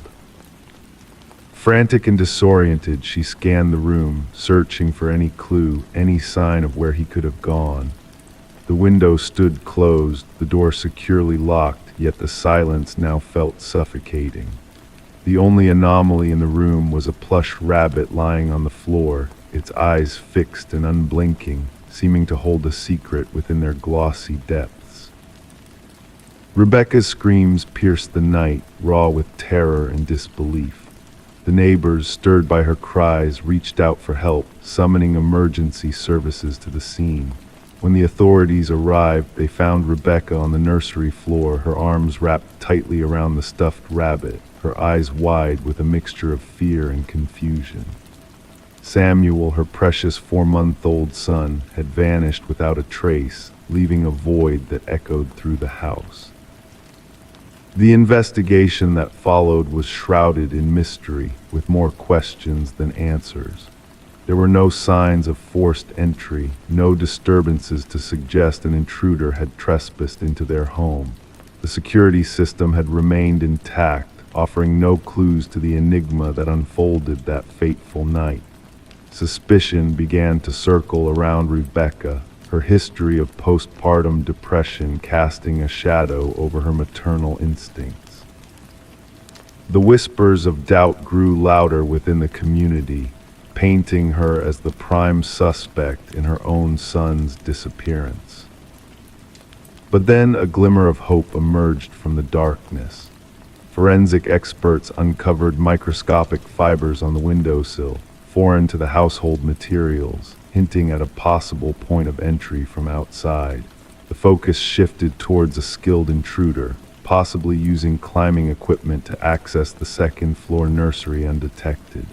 Security footage from neighboring houses revealed a shadowy figure moving stealthily in the night, leaving behind a trail of uncertainty. As the pieces of the puzzle began to align, Daniel, Rebecca's estranged husband, returned from his business trip, unaware of the turmoil that had unfolded in his absence. His hands bore the telltale signs of a new hobby, rock climbing, a detail that raised eyebrows among the investigators. Financial records painted a grim picture, hinting at ulterior motives hidden beneath the surface. A second family, a hidden life, and a web of deceit slowly unraveled before their eyes. The turning point came with the revelation of a hacked baby monitor, a tool turned against its users in a sinister twist of fate. The voice that had whispered in the darkness was not a phantom of the nursery, but a calculated manipulation from afar. Through digital breadcrumbs, the investigators traced the signal to an unexpected source, a woman named Elaine, harboring a connection to Daniel that transcended time and tragedy. Elaine, haunted by a past miscarriage and a lost future, had orchestrated the abduction as a desperate bid to reclaim what she had lost. Her actions, fueled by grief and delusion, led to a confrontation that exposed the tangled web of lies spun around Samuel's disappearance. In a chilling twist of fate, the truth emerged from the shadows, revealing a betrayal that cut deeper than anyone had imagined. The courtroom, hushed in anticipation, bore witness to the unraveling of a meticulously crafted facade. The enhanced audio from the baby monitor echoed through the halls, carrying not only the whispered words that had set the nightmare in motion, but also the damning sound of Daniel's presence, a silent witness to his own deceit. Justice, swift and unyielding, was served as the truth came to light, tearing down the illusions that had clouded the search for Samuel. Rebecca and Samuel, survivors of a harrowing ordeal, found solace in a new beginning, far from the echoes of the past. The baby monitor, once a source of comfort turned sinister, remained a silent sentinel in their home, a reminder of the night that reshaped their lives forever. As the world moved on, lessons were learned, safeguards were reinforced, and a community stood united in the face of adversity. Samuel, unaware of the shadows that had once loomed over his innocence, grew up surrounded by love and protection, shielded from the ghosts of his past. And Rebecca, with a heart heavy with memories, kept the stuffed rabbit hidden away, a silent witness to the truth that had eluded them all. The baby monitor, with its unassuming presence, held the secrets of that fateful night, a tale of deception and redemption woven into its digital heart. Story 11. In the quiet solitude of a dusty attic, Sarah Winters unearthed a box labeled Memories after her mother's passing. Within its weathered confines lay a collection of faded Polaroid photographs, relics of days long gone. Among them, a chilling discovery awaited her keen gaze, a spectral figure lingering in the background of each image, unnoticed by those frozen in time. The man, shrouded in shadow, stood at the periphery of family gatherings, his presence a haunting enigma. With trembling hands, Sarah traced the progression of the mysterious figure through the decades-old photographs. In each snapshot, he crept closer, a silent observer on the fringes of joyous occasions. A sense of unease settled over her as she realized the sinister truth concealed within the frames. Seeking answers, Sarah turned to her father, only to be met with disbelief and apprehension. The eerie presence in the photos defied explanation, casting a foreboding shadow over her once cherished memories. Determined to unravel the mystery, she sought the help of Detective Marcus Reed, whose steady gaze mirrored her own growing apprehension. As rain tapped against the windows of the precinct, Sarah laid out the evidence before the detective, a trail of ghostly apparitions captured in time. Together, they traced the phantom figure's movements, uncovering a chilling pattern that spanned years and gatherings. Each photo told a silent tale of a malevolent presence lurking just beyond sight. Through meticulous investigation and modern technology, the identity of the shadowy figure began to take shape. A long-lost maintenance worker, Robert Keller, emerged as the spectral specter haunting the family photographs. His dark past intertwined with unsolved disappearances, sending shivers down Sarah's spine as she realized the extent of his malevolence. The revelation of Keller's dark deeds sent ripples through the community, bringing closure to families long haunted by unanswered questions. The buried secrets unearthed by Sarah's discovery shed light on decades-old mysteries, connecting the dots between past tragedies and present truths. Alone in her apartment, surrounded by the damning evidence of her family's unwitting connection to a malevolent force, Sarah grappled with the weight of the past. The figure in the photos, once a spectral enigma, now stood exposed in the harsh light of justice, his hidden presence finally acknowledged. As she carefully returned the haunting photographs to their box, Sarah understood the chilling truth that some threats lurk unseen, moving through the world unnoticed, yet leaving an indelible mark on those they encounter. The images captured on film bore witness to a hidden darkness that had haunted her family for decades, its insidious presence now laid bare for all to see. And as she closed the lid on the box of memories, a sense of closure mingled with the lingering chill of the unseen figure who had haunted their celebrations, a silent specter of the past finally brought to light. Story 12. The parcel arrived without a name to track it back, no label hinting at its origins. Just a plain cardboard box dampened by the morning dew. It wasn't intended for her, the address matched, but the name was a stranger's. She should have dismissed it, should have left it untouched on the porch, but curiosity whispered louder than reason. She tore away the tape, anticipating mundane contents like books or clothes. Instead, nestled within was a VHS tape and a solitary sticky note. Watch alone. Sarah Miller held the black plastic tape in her hands, sensing an unusual weight as if it carried the burden of forbidden secrets. Her fingertips explored the worn edges, tracing the imperfections on the casing. The handwritten note bore the marks of urgency, each stroke pressed onto the paper with a sense of haste. In the backdrop of her suburban neighborhood, life carried on its ordinary rhythm, a distant dog barking, children's laughter drifting over the fence, the steady hum of a lawnmower. Oblivious to the mysterious delivery that had just crossed her threshold, Sarah brought the package inside, placing it on her kitchen counter as doubt crept into her thoughts. The name Daniel Whitaker held no significance for her.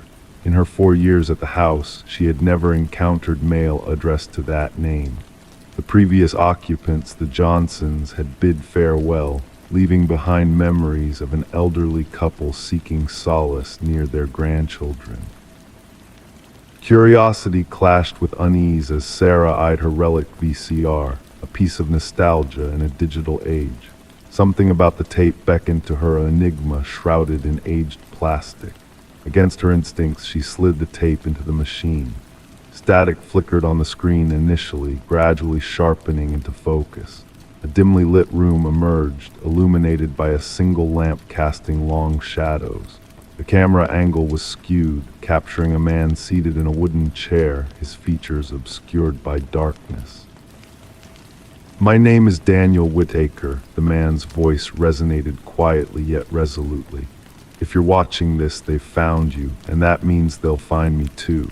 Leaning forward, he unveiled a face marked by exhaustion and vigilance, tired eyes, stubbled jaw, disheveled hair. "I'm innocent. I need you to believe that." They planted evidence against me, my fingerprints, my DNA, though I never laid a hand on her. The camera trembled as Daniel readjusted it, offering glimpses of the barren room, bare walls, minimal furniture, a transient abode harboring someone ready to flee at a moment's notice.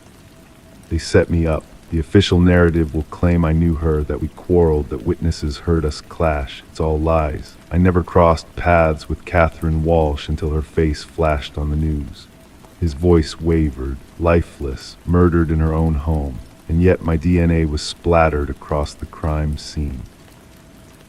Detective Eliza Ramirez scrutinized the identical VHS tape on her desk, the fifth to surface.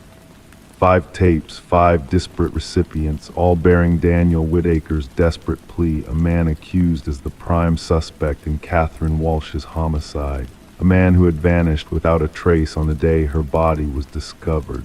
The Walsh case had seemed straightforward initially. A young professional woman strangled in her bedroom. No signs of forced entry, traces of a struggle. DNA evidence pointing squarely at Whitaker, whose fingerprints were on file from a minor offense in the past. Witnesses reported seeing a man resembling him near her residence in the weeks leading up to the tragedy. Mobile records placed him in the vicinity on the fatal night, a clear-cut case, until the tapes materialized. The tapes complicate matters, Detective Ramirez recounted into her recorder while updating case notes. Whitaker is either orchestrating an intricate diversion or unveiling a darker truth. Her evidence board displayed snapshots of Catherine Walsh beaming at a work event, grisly crime scene photos too distressing to linger on, maps pinpointing delivery spots of the packages, and at the heart, Daniel Whitaker's driver's license photo. His gaze seemed to implore her, seeking understanding. The investigation veered down an unforeseen path when Ramirez unearthed Catherine Walsh's involvement in a whistleblower case against PharmaCorp, a potent pharmaceutical entity entwined with government contracts. Walsh had stumbled upon anomalies in their clinical trial data, evidence of concealed side effects in a swift-to-market drug. She was gearing up to testify. A former colleague confided to Ramirez during an interview, casting furtive glances toward the exit. Catherine possessed documents, proof that top brass were aware of the issues and chose to bury them. The trial was looming. The detective started noting peculiar incongruities. The DNA traces seemed too meticulously placed, discovered in spots illogical for the crime. Testimonies regarding Whitaker felt rehearsed, echoing identical phrases across different statements. And most unsettling, security footage from neighboring establishments mysteriously corrupted during the precise time frame encompassing the murder. 3 days following the tape, Sarah Miller received a second parcel. This time it held a trove of documents, clinical trial records, internal memos, email transcripts, all sourced from PharmaCorp, each stamped with Catherine Walsh's digital imprint, all validating her assertions. The focus of the investigation shifted. Detective Ramirez connected with recipients of the other tapes, assembling Whitaker's trail of breadcrumbs. He had served in IT security for a contractor managing PharmaCorp systems. He had never crossed paths with Catherine, but had spotted her name flagged in an anomalous security protocol he wasn't meant to access. They were surveilling her, Whitaker elaborated in a subsequent tape that surfaced. I stumbled upon the surveillance orders in the system. They knew she was amassing evidence. And then I found myself locked out of the network. The next day she was gone, and suddenly I was the perpetrator. The breakthrough arrived when Sarah Miller discerned a detail on her copy of the tape that others had overlooked. A reflection in a window behind Whitaker revealed a row of storage units. Collaborating with Detective Ramirez, they pinpointed the locale. Within Unit 217, they unearthed a wealth of evidence. Daniel Whitaker's journal chronicling the conspiracy. The original files Catherine had amassed, and most damningly elaborate plots to incriminate Whitaker, penned in the hand of PharmaCorp's security head, a former law enforcement officer with access to evidence handling protocols. Justice didn't manifest in a dramatic arrest, but in the gradual accumulation of undeniable proof. 3 executives faced indictments. The security chief confessed, agreeing to testify against his superiors. The drug's consideration for market withdrawal was initiated. Daniel Whitaker surfaced from hiding, emaciated and altered by his time as a fugitive. Charges against him were dropped, yet the experience had left an indelible mark. Sarah Miller encountered him once when he arrived to collect his tape. They exchanged brief words on her doorstep, the very spot where his package had first appeared. "Why me?" she inquired. "Why send it to my address?" He regarded her with weary eyes.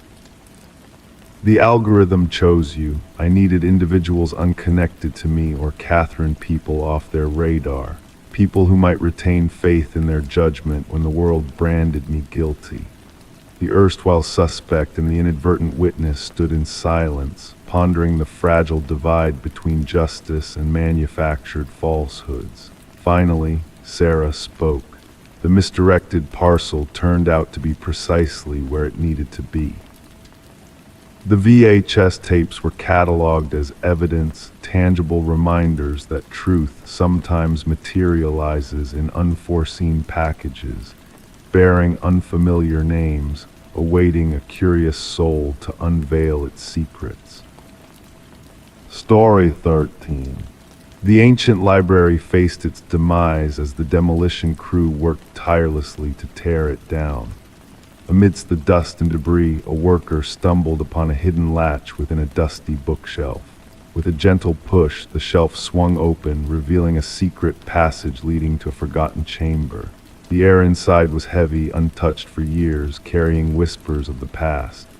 In the heart of the hidden room stood a single chair, bolted firmly to the floor, stark in its solitude. Etched repeatedly on the wall, a haunting message echoed, "I am still here." The construction foreman swiftly radioed for the authorities, setting in motion a chain of events that would unravel a tale of darkness shrouded in mystery.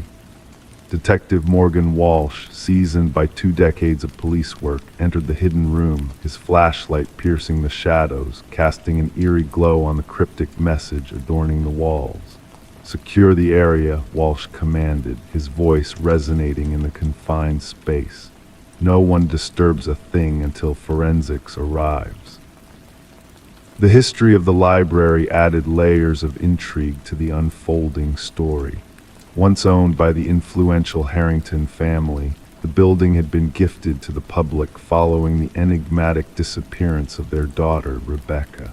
She had vanished without a trace during her college years, leaving behind a void that time had failed to fill. Theories swirled, but the truth remained elusive. As forensic experts combed through the hidden room, they unearthed traces of a harrowing past. Hair and fibers clung to the weathered chair, while microscopic evidence hinted at a young female presence. The chair itself bore witness to struggles, its leather straps worn and weathered, a silent testament to untold suffering. Detective Walsh delved into the depths of the Harrington family's past, seeking answers in the shadows of their secrets.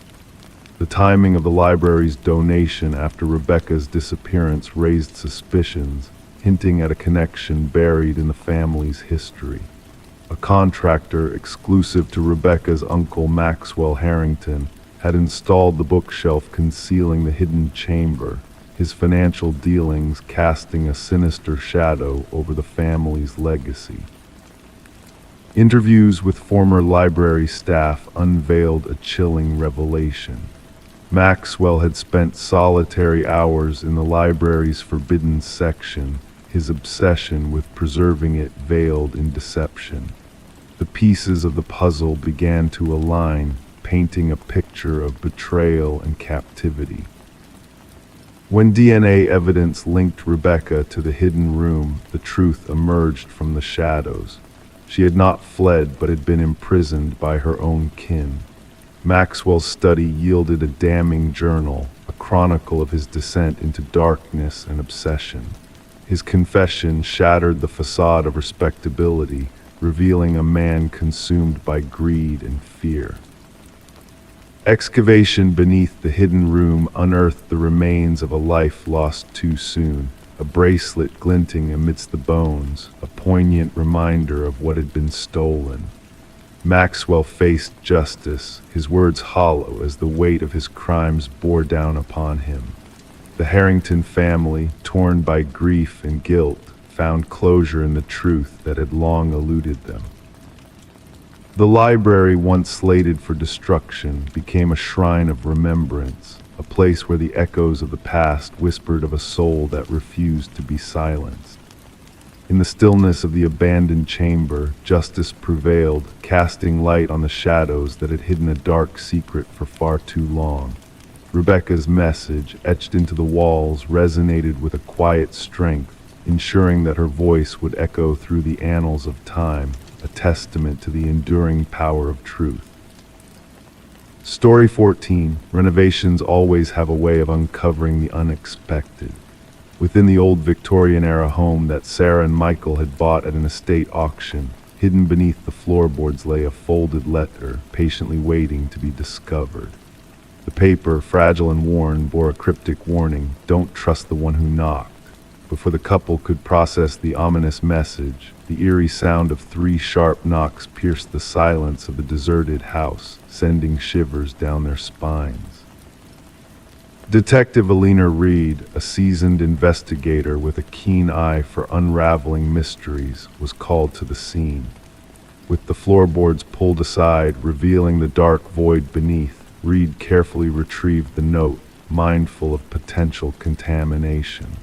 As she listened to Sarah and Michael recount the chilling knocking incident, Reed sensed a genuine fear in their eyes. Background checks on the couple unveiled nothing alarming, painting them as newlyweds with solid reputations and stable lives. However, the history of their new abode told a different tale. Previously owned by the reclusive Hargrove family, the house had stood empty for years following the passing of its last occupant, Margaret Hargrove, an elderly widow with no known enemies or suspicious circumstances surrounding her demise. Forensic analysis dated the mysterious note back 2 decades, showcasing signs of distress and urgency in its shaky script. Digging deeper, Reed uncovered the troubled past of the Hargroves, particularly Franklin, Margaret's late husband. A respected teacher turned recluse, Franklin had harbored dark secrets that began to surface as Reed delved into the case. Interviews with acquaintances painted a picture of a paranoid Franklin, haunted by a mysterious figure known as the Collector, who had come knocking with ominous persistence. Margaret's sister revealed snippets of a harrowing tale involving debts, fear, and a decision that led to a macabre outcome. Further investigation led Reed and her team to a grim discovery beneath the house's foundation, a male skeleton, fractured and hidden, belonging to Victor Mercer, a notorious loan shark and gambling collector who had vanished without a trace 2 decades prior. The pieces of the puzzle fell into place with Margaret's diaries, chronicling the tragic events that unfolded within the walls of the once charming home. Franklin's descent into debt, the collector's relentless pursuit, and the fatal confrontation that ended in death were all laid bare through Margaret's writings. The truth, though chilling, brought closure to a long-standing mystery that had haunted the house for years. As the case reached its conclusion, Sarah and Michael made the difficult decision to part ways with the house, unable to bear the weight of its dark past. Left abandoned, the once promising renovations came to a halt, leaving behind whispers of a haunting presence that lingered in the empty halls. Rumors swirled among the locals, speaking of ghostly echoes, three distinct knocks that reverberated through the night, a chilling reminder of the secrets buried within the walls. Detective Reed, in her final report, reflected on the enigmatic nature of the case, acknowledging that some mysteries defy complete unraveling, leaving behind a sense of unease and unanswered questions. And so the house stood silent, a witness to a past shrouded in darkness, with the folded letter serving as a haunting memento, its message eternally echoing, "Don't trust the one who knocked." The true meaning of those words, whether aimed at Mercer, Franklin, or another unseen force, remained a mystery destined to remain unsolved, a lingering enigma in the annals of history. Story 15, The Unseen Watcher. She never enjoyed venturing into the attic, but when a storm breached the roof, she had no choice but to confront its hidden mysteries. The attic exuded an air of neglect, shrouded in dust and tangled cobwebs. Amidst the forgotten relics in the shadowy corner sat an ancient dollhouse, its intricate details eerily captivating, with tiny furnishings arranged meticulously. Yet, as she peered into its miniature rooms, a knot twisted in her stomach. The figures within were not typical dolls, but finely carved replicas of her own family. Each tiny figure positioned precisely where they sat downstairs, except for one unsettling detail. The figure meant to represent her was standing near the attic door. Rebecca Morgan traced her finger along the dollhouse's roof, feeling the indentation where the small wooden figure stood. A chill ran down her spine, unrelated to the draft whispering through the attic rafters. This dollhouse had no place in her life. This wasn't her childhood home, but a rented property her family had recently moved into. The discovery of the dollhouse prompted Rebecca to contact law enforcement in a state of distress. Officers arrived at the suburban residence to find a family in turmoil, gathered in the living room, refusing to venture back upstairs. Detective Sarah Harmon, the lead investigator, initially brushed off their fears as a potential prank or the vivid imagination of a family adjusting to a new environment. What struck Detective Harmon most were the intricate details within the dollhouse. Each miniature figurine captured unique features of the family members: the father's receding hairline, the son's favored hoodie, even the mother's small birthmark. As the investigation progressed, forensic teams uncovered fingerprints on the dollhouse that did not match those of the family. Even more unsettling were the microscopic cameras hidden in the eyes of each miniature figure, all linked to a sophisticated surveillance system concealed beneath the dollhouse. Analysis of the Morgan family's movements revealed a disturbing revelation. The positions of the figures in the dollhouse mirrored not only their recent whereabouts, but also exact postures from various days, suggesting a prolonged period of observation to learn their routines. Detective Harmon realized this went beyond mere stalking. The perpetrator exhibited an intense level of fixation rarely seen in criminal psychology. A concealed basement entrance, discovered behind a false pantry wall, unveiled a makeshift living space where evidence indicated someone had been residing before the Morgans moved in. What perplexed investigators most was the absence of forced entry. Property records disclosed the house had been vacant for almost a year before the Morgans' arrival, previously owned by an elderly couple who had both passed away.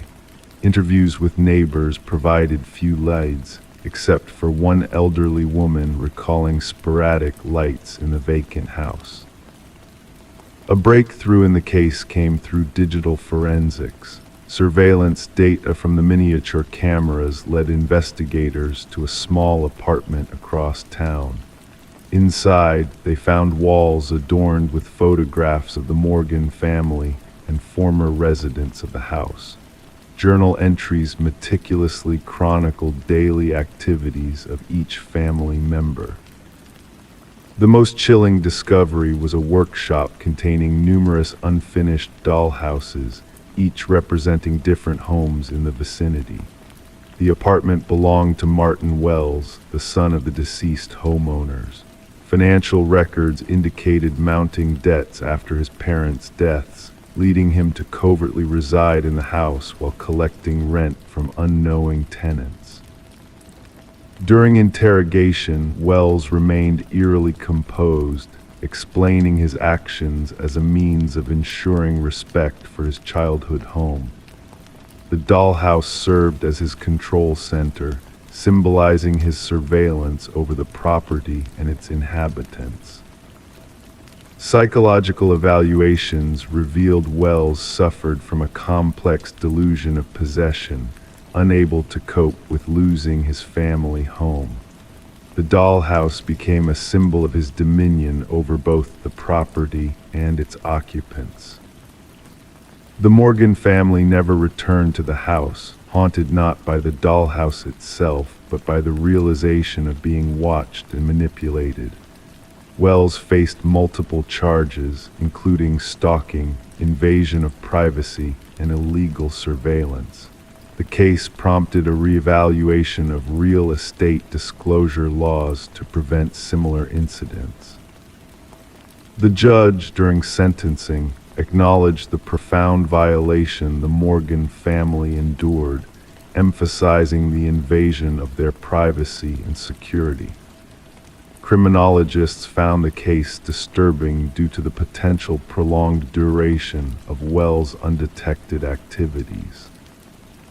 Rebecca and her family relocated far away, but she admitted to lingering fears, constantly checking for hidden spaces in their new home.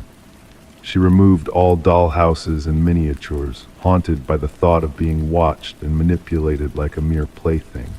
Some days, she confessed, I still feel the unseen gaze, wondering if somewhere, someone is orchestrating my miniature existence in a dollhouse yet to be discovered.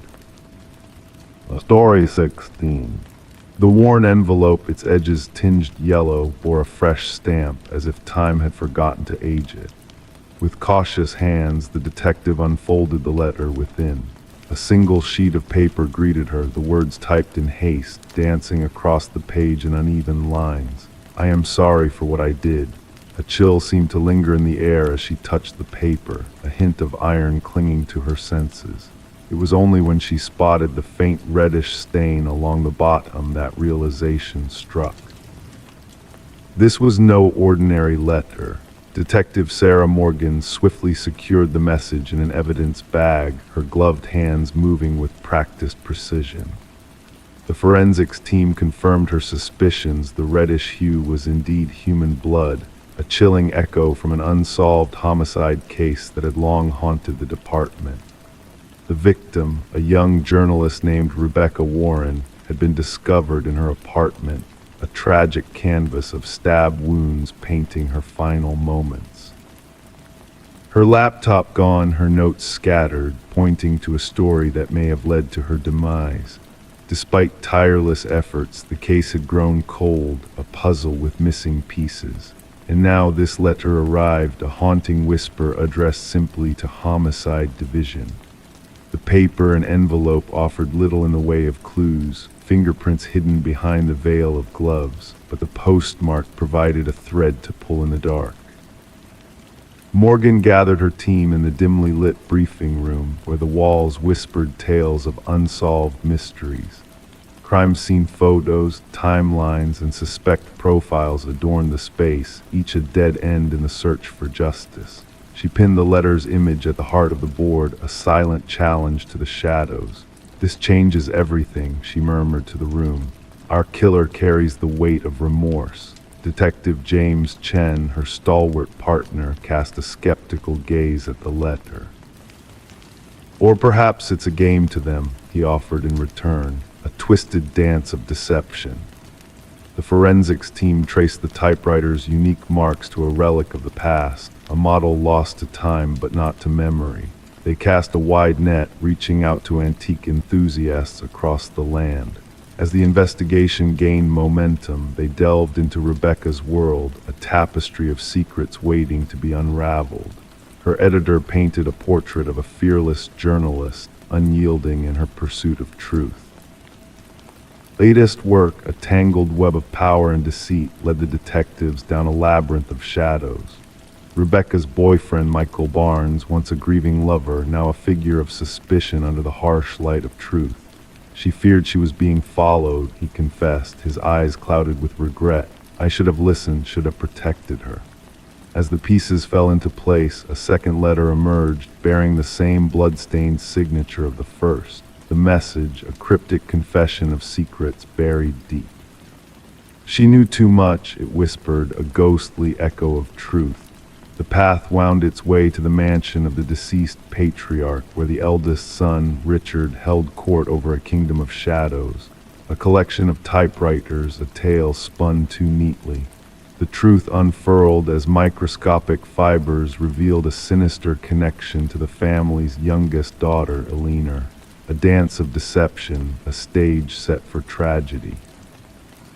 In a hidden chamber, truths long buried came to light, evidence of a plot woven in shadows, a tapestry of lies now torn asunder. The blood spoke its truth, linking past to present in a crimson thread of justice. And in the web of deceit, a bond between Richard and Michael, a pact sealed in whispers and blood. When confronted, the walls of lies crumbled, revealing the heart of darkness within. It was never meant to end this way, the truth spilled from trembling lips. The final act unfolded with a recording, a damning testament to the sins of the past. Richard's voice, clear as a bell, sealing his fate with words of malice. Justice, a slow but steady march towards truth. The trial painted a portrait of guilt, a canvas stained with the brushstrokes of justice. Richard defiant to the end, a puppet tangled in his own strings of deceit. The jury's verdict, a thunderclap in the stillness of the courtroom. Guilty. As the echoes of justice faded, Detective Morgan approached Rebecca's parents, offering no solace but closure in the face of tragedy. The blood-stained letters, relics of a dark chapter in history, now locked away as a reminder that even the most artful crimes leave traces behind. Remorse, a weight that bends even the mightiest of killers. The case of Rebecca Warren, a lesson in shadows and light, in the power of truth to pierce the veil of deception. And as the night whispered its secrets, the old typewriter stood silent witness to the downfall of those who dared to dance with darkness. Story 17, The Enigmatic House. She glided through the entrance, the sunlight filtering through the dust particles suspended in the stagnant air. The abandoned house stood frozen in time, its walls shedding layers of paint, its furniture draped in veils of neglect. Each step she took felt like a dance with the past, a journey through a time capsule. Yet amidst the eerie stillness, a peculiar mystery awaited her. Doors, countless doors, scattered throughout the house, yet each one led her back to the same room, the parlor. No matter how she twisted the handles or where she ventured, she always found herself back in the heart of the house. A labyrinth of corridors that seemed to mock her every attempt to escape. And when she turned to retrace her steps, the front door had vanished, leaving her trapped in this enigmatic maze. The discovery of Morgan Pierce's lifeless body elevated the abandoned Victorian from mere curiosity to a haunting crime scene.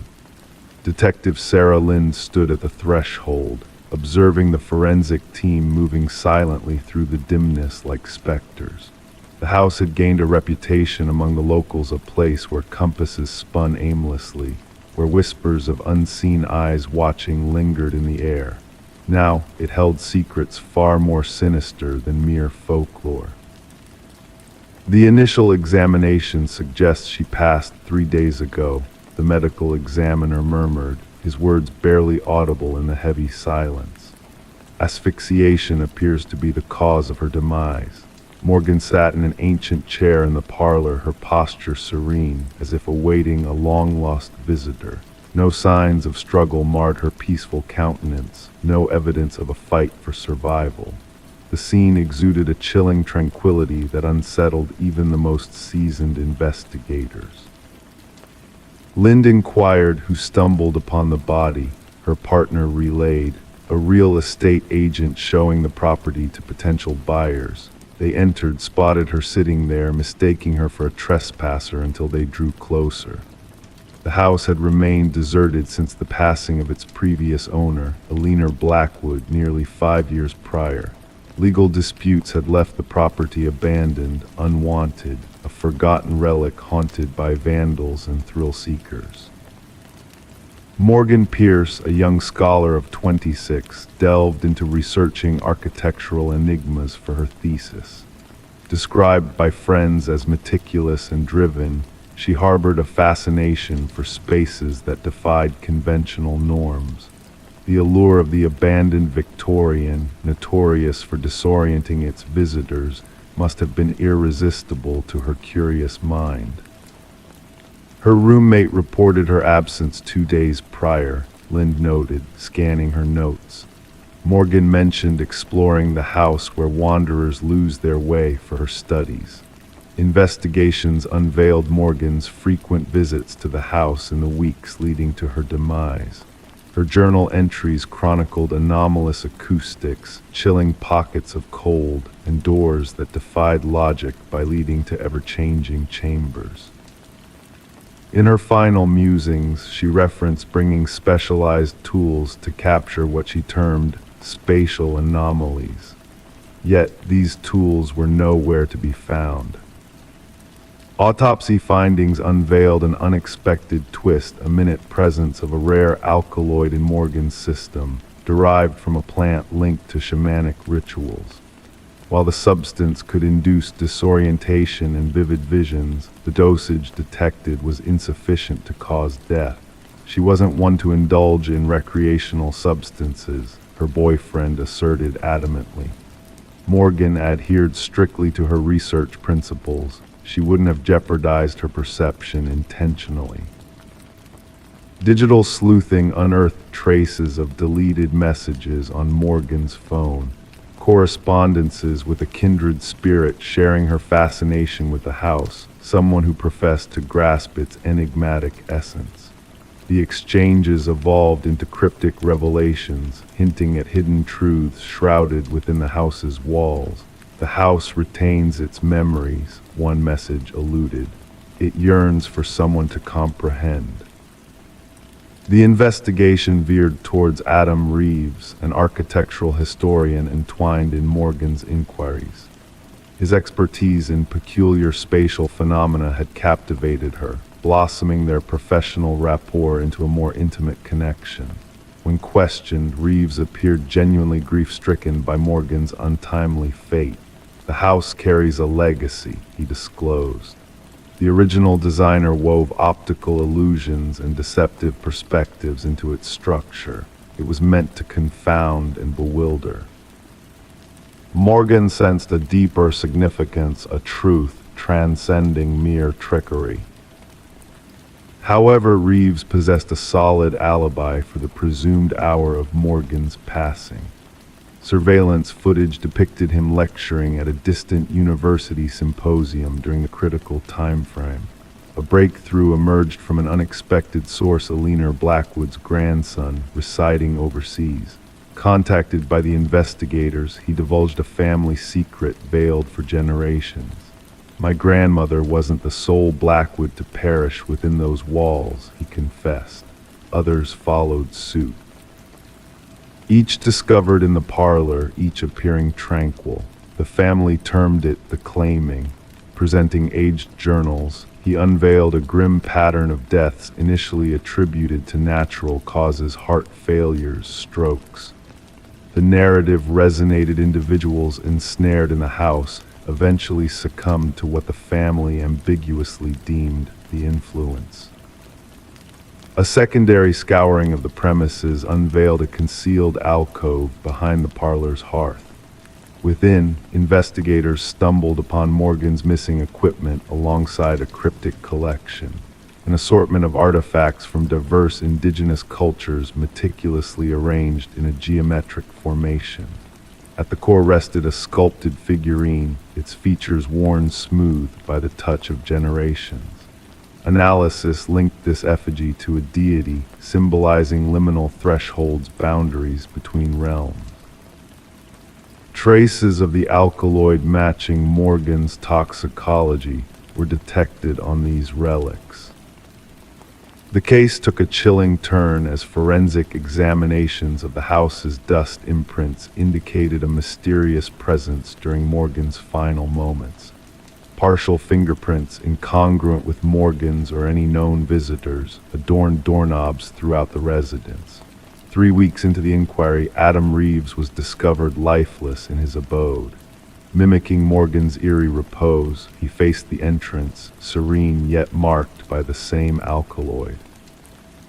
Clasped in his grasp was a peculiar key, incompatible with any lock in his dwelling, but seamlessly fitting into the concealed enclave within the Victorian. Parting email addressed to himself as if preserving a testament, Reeves inscribed, "The house doesn't imprison you physically, it ensnares your perception." Morgan was correct, the doors lead where they always have, yet an illusion of circularity deceives you. Once enlightenment dawns, departure becomes feasible, but by then departure loses its allure. The case lingered open, catalogued as suspicious fatalities under scrutiny. The Victorian, now condemned, remained off-limits under official edicts. Yet whispers persisted of phantom lights flickering within on certain nights, of guests who vanished within its walls. Locals murmured of a curse befalling those who unraveled its mysteries too intimately. Others speculated that Morgan and Reeves unearthed a potent, age-old force lurking within the interstices of reality. The veracity shrouded itself akin to an exit amidst a house where all paths circled back to the commencement, an enigma without resolution. Story 18. The aging apartment exhaled a tired sigh as the heating system groaned and the pipes rattled in a familiar symphony of creaks. To her, it was all part of the building's character, nothing out of the ordinary. Or so she convinced herself until that fateful moment when she heard a voice, faint yet unmistakable, weaving its way through the vents like a ghostly whisper on the wind. It wasn't the typical background noise of a neighbor on a call. It was a beckoning, calling her name in hushed tones that sent shivers down her spine. She leaned in, pressing her ear against the cold metal grate, her heart drumming in her chest. A sudden rush of icy air brushed against her cheek, followed by a soft, almost playful voice that seemed to dance on the edge of reality, whispering, "I know you can hear me." Detective Morgan Shaw stood silently in the heart of the vacant apartment, her gaze fixed on the rusted vent cover pried open from the wall. Around her, the forensics team moved with precision, capturing every detail with flashes of their cameras. The victim, Alina Reeves, had vanished without a trace, her absence only noticed when the scent of decay lingered in the air. Officer Patel shared the chilling details from his notepad, recounting Alina's reports of voices carried through the vents, dismissed by the building's management as mere quirks of an old structure. Shaw knelt by the vent, tracing the deep scratch marks etched around its edges with a sense of unease creeping in. The signs were their claw marks born of desperation, a silent plea for escape from within. Alina, a beloved kindergarten teacher with a cheerful demeanor and thriving houseplants, had been tormented by unseen forces. Her sister revealed how Alina had spiraled into paranoia, convinced of a presence lurking within the walls, speaking to her through the very vents meant for air circulation. Examining the apartment anew, Shaw noticed the meticulous details: a neatly made bed, an abandoned coffee mug in the sink, a chair strategically placed beneath the vent as if someone had been perched there, listening intently. The forensic analysis unveiled unsettling truths: fibers from Alina's favorite cardigan entwined in the vent grating, a foreign fingerprint marking the interior of the vent cover. Yet the most haunting discoveries lay within Alina's phone, where recordings captured eerie exchanges between her and an unseen entity, a voice that whispered promises of connection and intimacy. Delving into the building's history unearthed a chilling pattern. Previous tenants had fled, citing phantom noises, hallucinations, and a sense of being watched from unseen eyes. Suspicion fell upon Harold Weber, the enigmatic building superintendent, whose composed demeanor cracked when questioned about the occupants of apartment 4B. A hidden access panel concealed within Alina's bathroom revealed a passage snaking through the walls, a clandestine route to the building's ventilation network. Inside, a trove of belongings hinted at a clandestine observer and interloper lurking within the shadows, listening, watching, and waiting. Weber's meticulously organized files on his computer unveiled a twisted chronicle of voyeurism, with recordings and images documenting his invasive surveillance of Alina and previous tenants. His storage unit yielded further evidence: a macabre collection of mementos from his victims, preserved like relics of a dark obsession. As the truth unraveled, Weber's facade crumbled, his serene demeanor masking a predatory intent that had festered for years. Arrested and stripped of his faude, he spoke of a symbiotic bond with the building, a twisted belief that he was the conduit for its whispers. The trial revealed a chilling portrait of a predator cloaked in normalcy, a man who wove illusions of connection through the walls, preying on the vulnerable and the unsuspecting. Convicted on all charges, Weber's parting words echoed like a haunting refrain, a reminder that the echoes of his deeds would linger long after his confinement. The once bustling apartment building now stands silent, a ghostly echo of its former self. Despite attempts at renewal, the whispers persist, carried on the drafts that slink through the vents, a reminder that some secrets are buried deep within the walls, waiting to be heard by those who dare to listen. Story 19, the motel, was an inexpensive relic of the past, a transient haven for weary travelers seeking respite for just a night. The receptionist handed her the key with a peculiar expression, cautioning her softly, "Avoid the final door on the left." Intrigued, she felt a tug of curiosity stirring within her. That evening, navigating the shadowy corridor, she found herself standing before the forbidden door. The handle sent shivers down her spine, its icy touch sending a chill through her. The door appeared unremarkable, blending seamlessly with its neighbors until she pressed her ear against it. A faint, rhythmic breath echoed from the other side. Detective Morgan Reed blinked away drowsiness as she slipped beneath the yellow tape barring entry to the crime scene. The metallic tang of blood greeted her first, a familiar scent that lingered in the air. The room bore a stark duality: a pristine bathroom, an untouched bed, and in between, the grim tableau of tragedy. A young woman lay sprawled on the floor, her golden locks fanned out like a halo. Her vacant gaze stared upwards, frozen in a silent scream or perhaps an eternal horror. Reed knelt beside the victim, mindful not to disturb the evidence markers dotting the scene. "The third one this season," remarked the forensic specialist, his tone devoid of emotion as he meticulously documented the scene. "Same modus operandi as before," Reed nodded solemnly.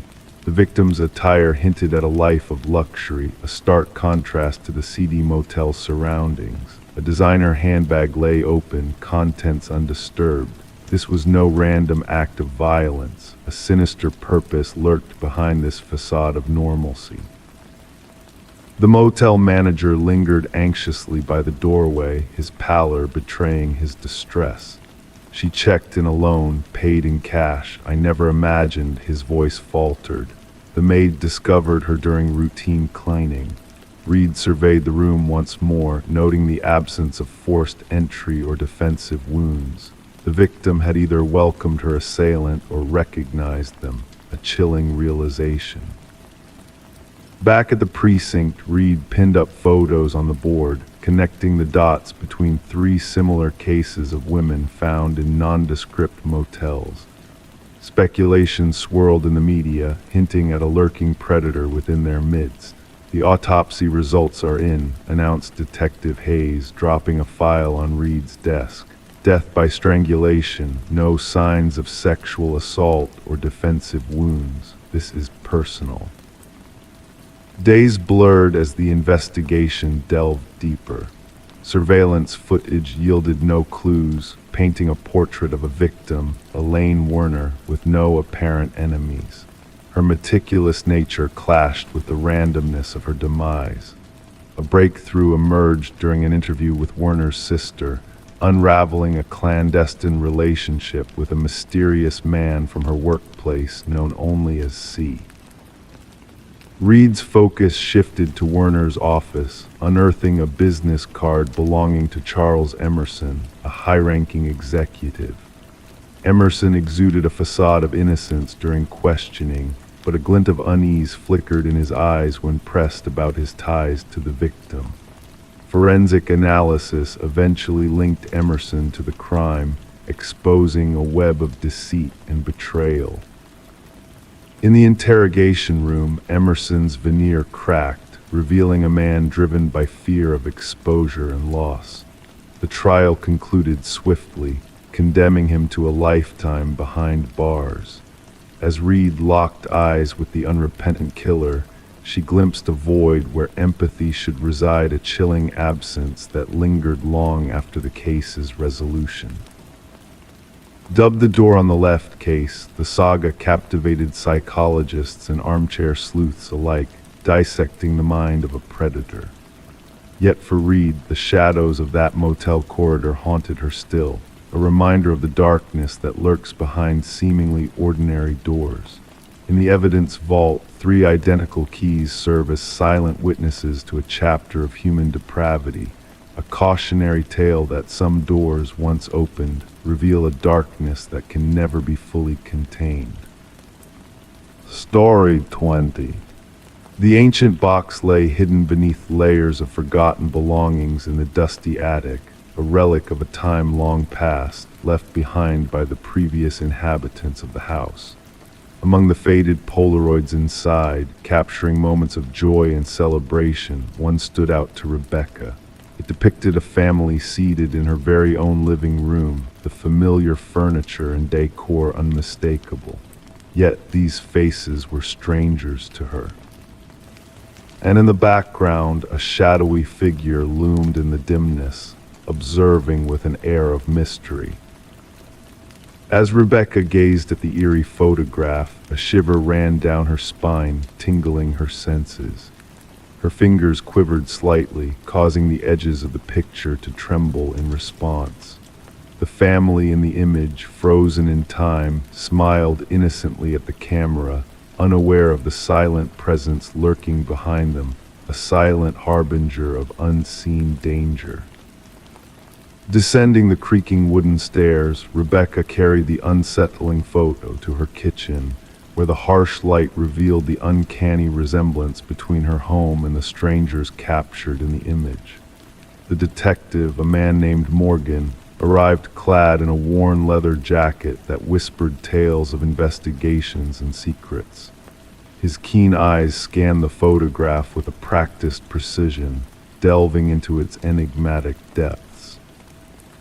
With a voice as deep as a distant rumble, Morgan inquired about the previous owners, the Nelsons, probing for any clues that could unravel the mystery.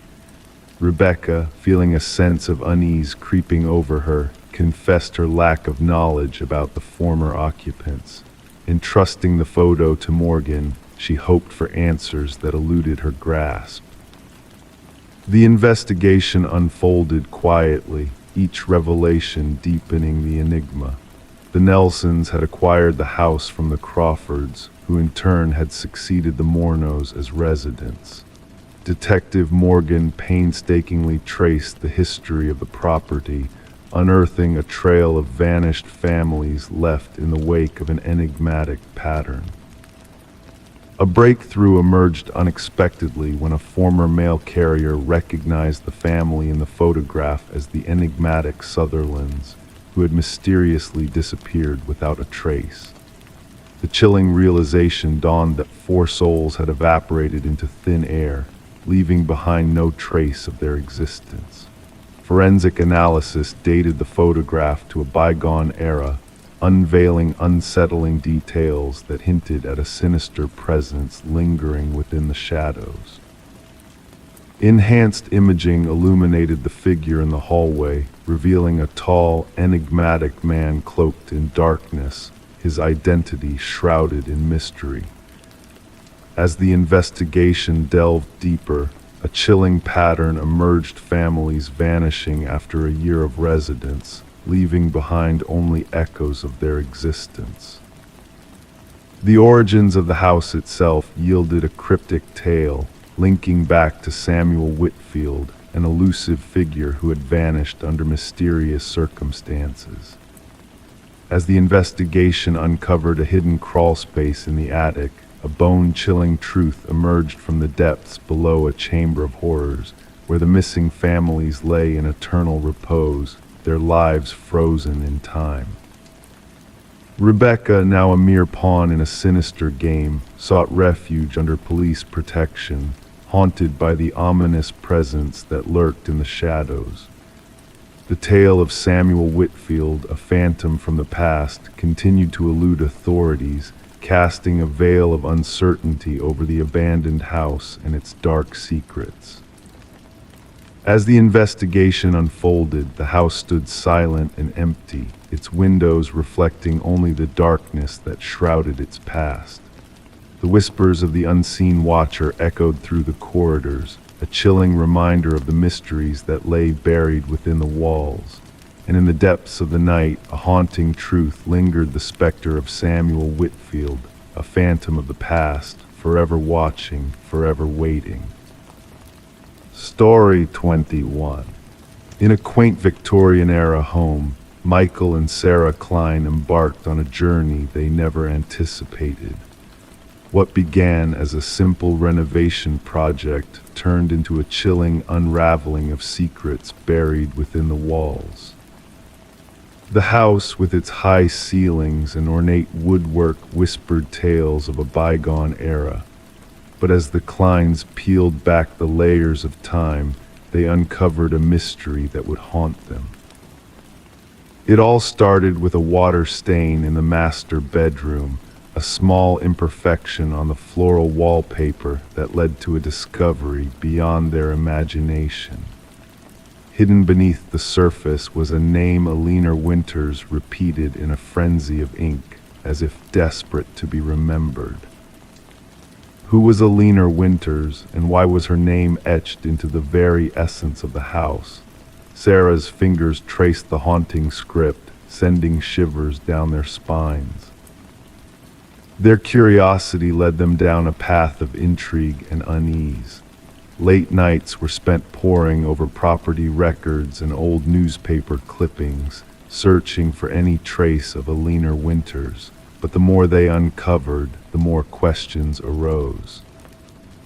The missing woman, with her dark hair and piercing eyes, bore a striking resemblance to the previous owner, Margaret Cavendish. A connection that defied logic and sent chills down their spines. As they delved deeper into the mystery, the boundaries between past and present blurred. The house became a vessel of secrets, its walls holding onto a story long forgotten. Forensic teams descended upon the property, unearthing hidden truths that lay dormant for decades. The discovery of Alina Winter's remains beneath the garden soil sent shockwaves through the community, unraveling a tale of obsession and betrayal. Rebecca Eldridge, a troubled soul with a fractured mind, had woven a complex web of identities, each one a reflection of her inner turmoil. Alina, Margaret, and Rebecca, all intertwined in a tragic dance of deception and madness. The walls of the house bore witness to a tragedy that spanned generations, a silent confession etched in ink and blood. And as the truth finally came to light, justice was served, albeit 3 decades late. For Michael and Sarah Klein, their dream home became a haunting reminder of the darkness that lurked beneath the surface. The house where the walls themselves whispered of a long-forgotten crime, a story that would forever echo in the stillness of the night. Story 22. The flat had sat empty for months, its walls echoing with silence. When the new tenants arrived, their expectations were low, perhaps a layer of dust, some abandoned furniture. But one door remained stubbornly closed, refusing to yield to their curiosity.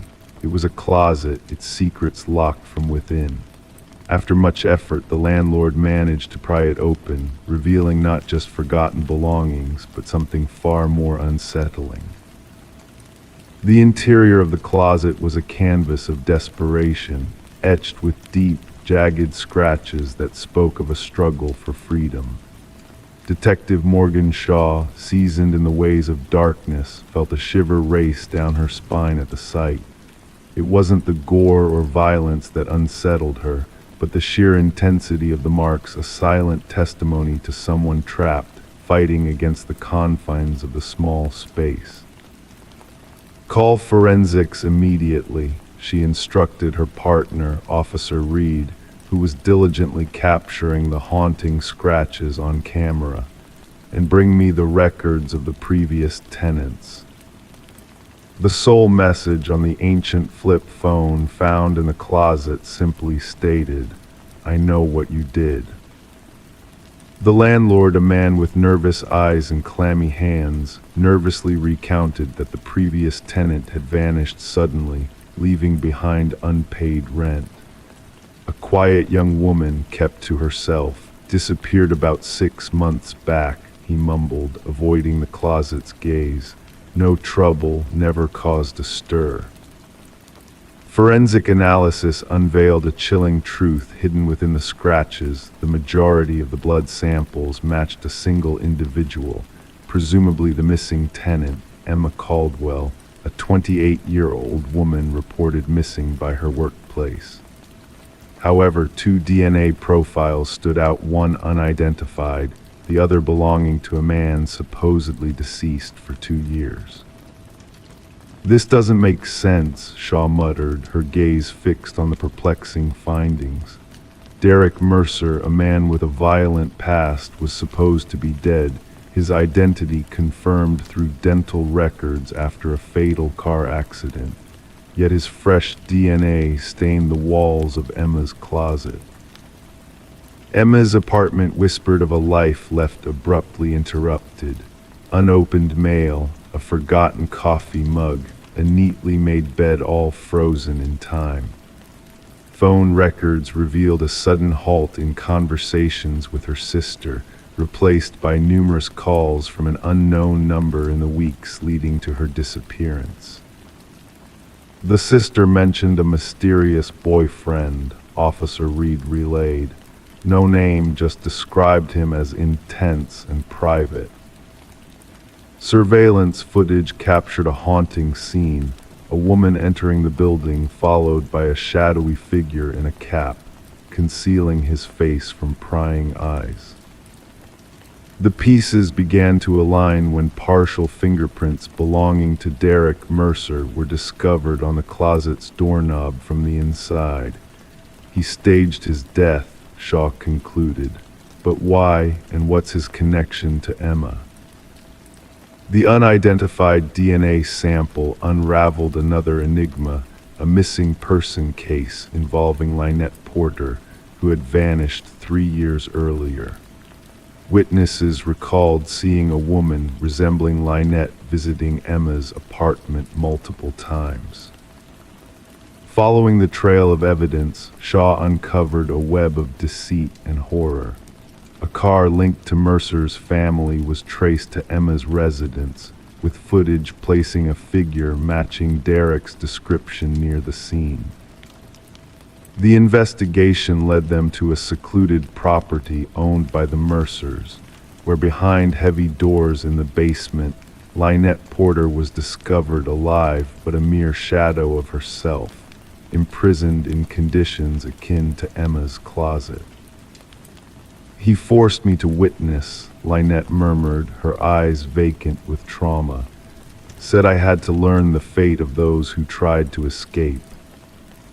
The mounting evidence painted a portrait of Mercer's sick obsession, with controlled journals chronicling his twisted desires, photographs of women resembling Emma and Lynette, and most harrowing of all, video recordings of Emma's harrowing ordeal in the closet. He feared her words could unravel his facade. His voice echoed on the recordings. "No one exposes my truths." The hunt for Derek Mercer spanned regions, his capture heralded by forensic psychologists who unveiled a chilling profile of a man who thrived on inflicting suffering, reveling in the slow erosion of hope within confined spaces.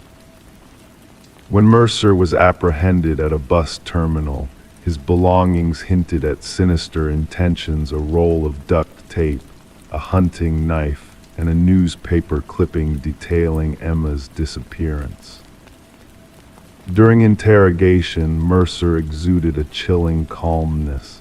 "She sent that message herself," he claimed, referring to the cryptic text. "She sought to be found, but she didn't deserve rescue."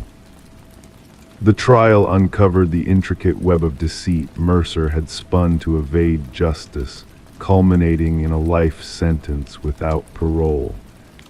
As the judge pronounced his fate, Mercer's faint smile hinted at a twisted satisfaction known only to him. At the sentencing, Lynette Porter faced her tormentor with steely resolve. "He imprisoned us in darkness because that's where his own soul dwells captive and malevolent, but while he rots in his cell, I'll bask in the light." The case reshaped missing person investigations, emphasizing the importance of scrutinizing relationship dynamics and rental properties. Detective Shaw preserved the closet door from Emma's apartment as a haunting reminder that true horror isn't always splattered in blood, but etched into the desperate marks of survival. Story 23: The Realtor's Secret. The listing from the realtor made no mention of a basement. The blueprints showed no sign of it. Yet as the family peeled back the old carpet, they uncovered a hidden door beneath, its handle rusted and heavy. It took the strength of 3 to pry it open, releasing a rush of stale air thick with the scent of damp earth. Descending the steps into darkness, they expected storage, but found instead a solitary chair beneath a swaying light bulb. And on the wall behind it, a chilling row of photographs, images captured from within the confines of their own home.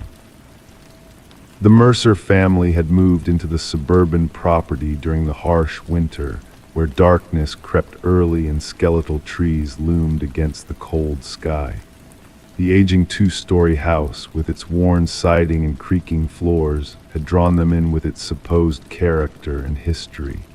Little had they known of the deep, unsettling history the house harbored, and how violently it would collide with their present.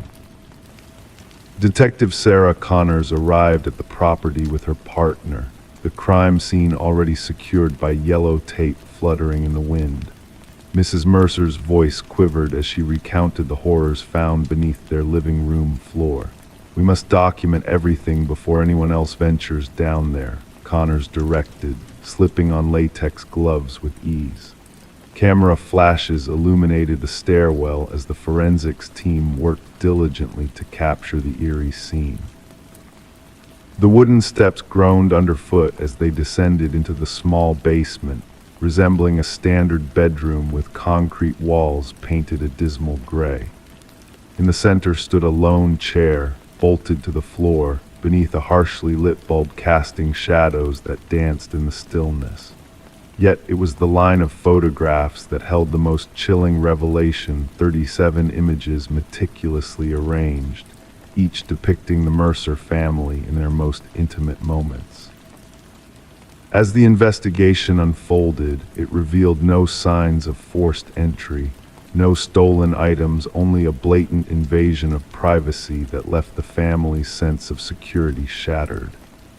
Fingerprints scattered throughout the basement belonged to previous owners of the property, each having resided there for a brief period before moving on, unaware of the hidden depths within the house.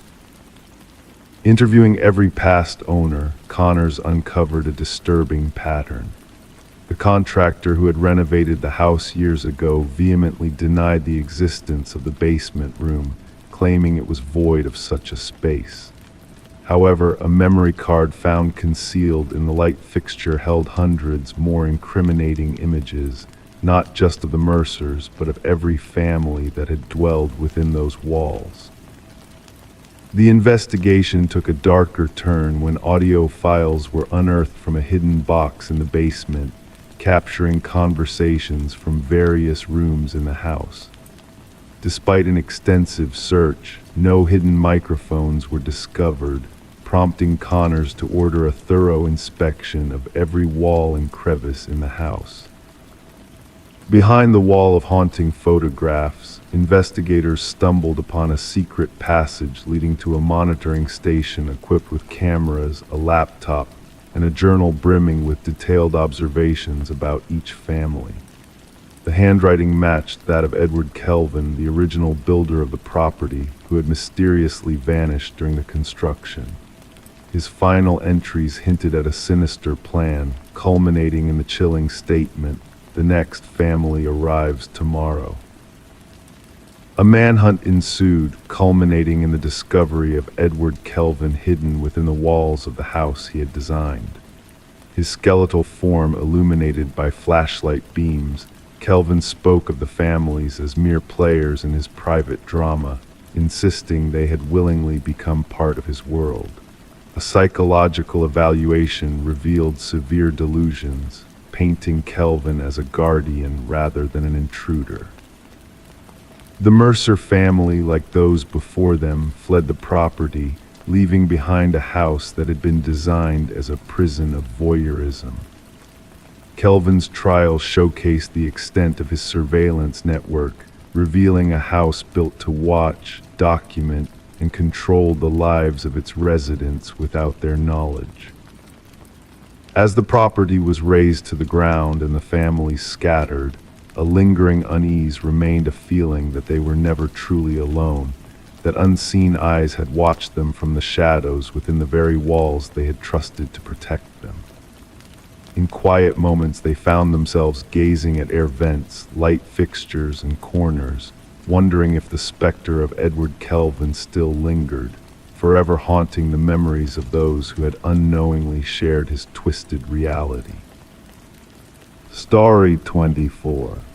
The aged apartment held secrets within its walls. Pipes murmured, floorboards whispered stories of the past.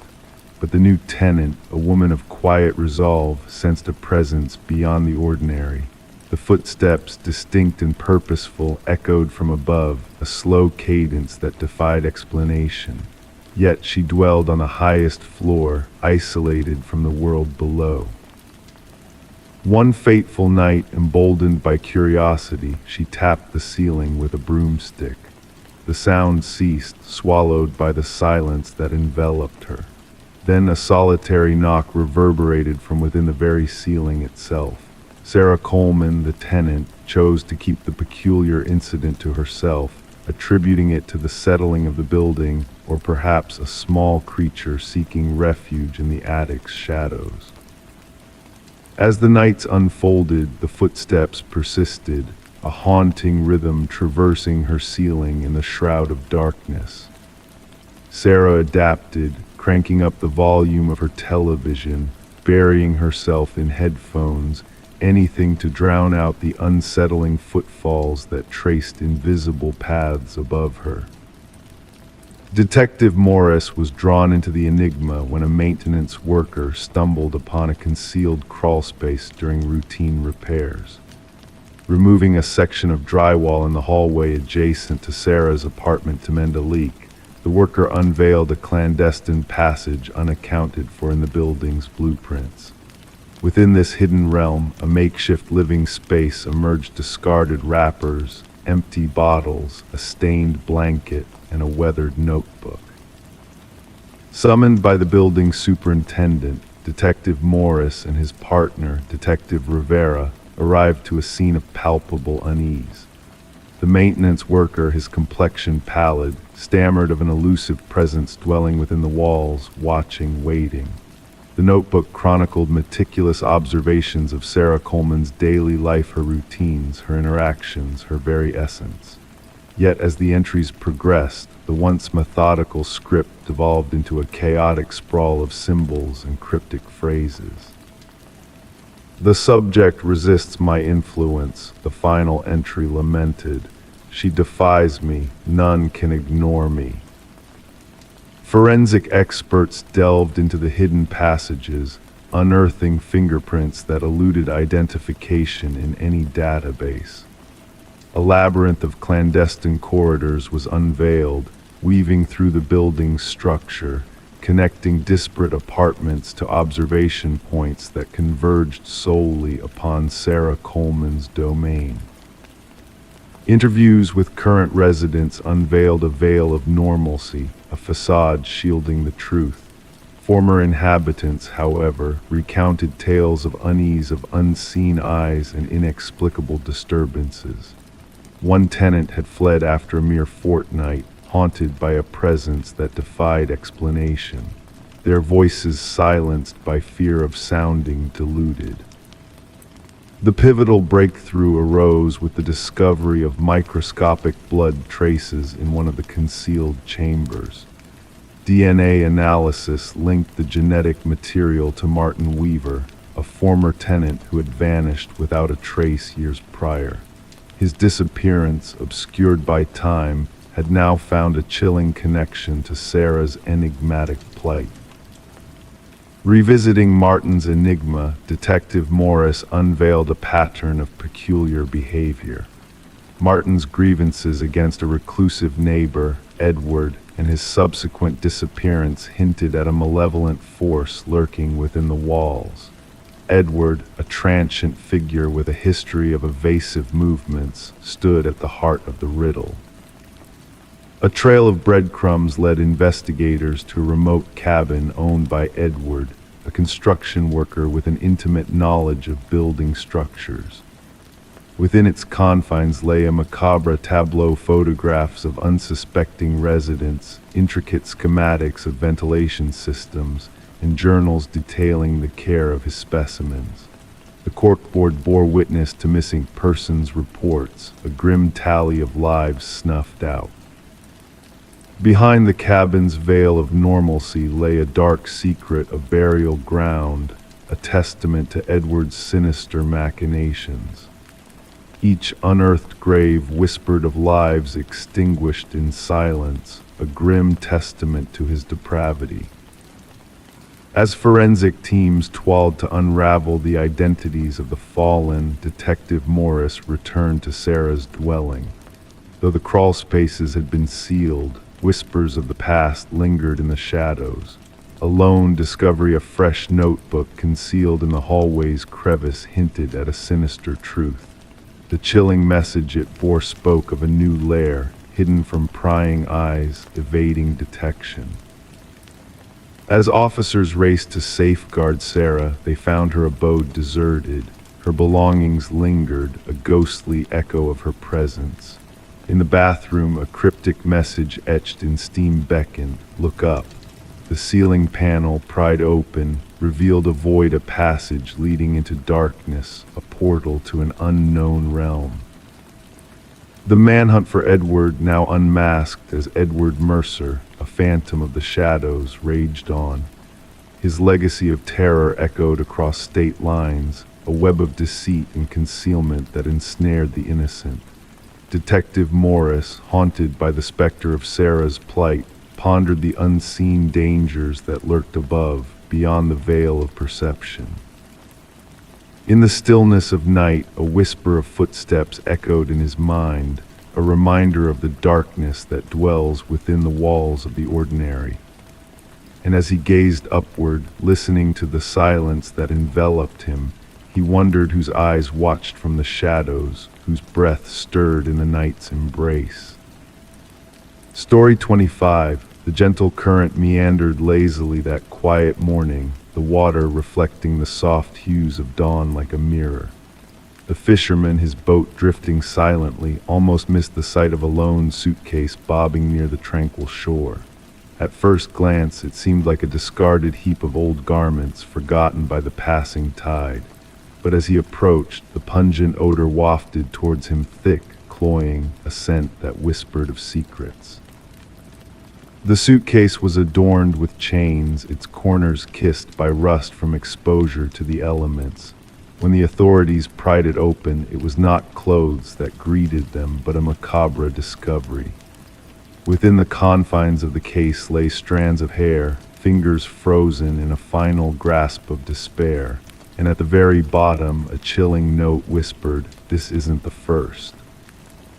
Detective Sarah Mercer, shrouded in a veil of mystery, delicately pressed a handkerchief to her nose as she surveyed the somber scene. The victim, a woman in her mid-30s, her once dark hair now matted from the water's embrace, her pale skin marred by the touch of the river. The meticulous medical examiner meticulously documented every detail, a silent witness to the tragedy that unfolded. It wasn't the brutal disposal method that struck Mercer the most, but the eerie care taken in presenting the victim manicured nails, freshly styled hair, adorned in luxurious attire. "She was not meant for this place," Mercer murmured, her gaze fixed on the gentle lapping of the water against the muddy banks. She was meticulously prepared, a dark exhibition. The victim was soon identified as Catherine Walsh, a successful real estate agent renowned for her expertise in selling exquisite properties. Divorced, childless, she dwelled in solitude within an upscale neighborhood. Her colleagues painted a portrait of a woman driven by ambition, a seeker of perfection in every detail. Her absence was noted when she failed to attend a crucial showing, a deal that promised to be her largest commission yet. As investigators combed through Walsh's immaculate modernist abode, a sense of unease lingered in the air. Every facet of her home exuded a pristine perfection, almost unnaturally so. Designer furniture stood poised in flawless arrangement, not a speck of dust dared to settle. Even the contents of her refrigerator were meticulously labeled and organized, a reflection of her orderly existence. However, a subtle irregularity caught their attention in her home office, a slightly ajar drawer revealing a leather-bound journal. The final entry sent shivers down their spines. "He watches once more. Same car, different plates." Delving into Walsh's digital footprint unveiled a cryptic pattern in her emails, mysterious messages from unknown senders, all bearing the ominous phrase, "I see your perfection," dispatched at the same precise moment on various days. Her online searches hinted at a growing sense of unease, a quest for security measures and self-defense tools. Mercer, connecting the dots with a keen eye, shared her insight with her partner. "Our perpetrator is methodical," she whispered. "This was not a crime of passion, it was a carefully orchestrated ritual."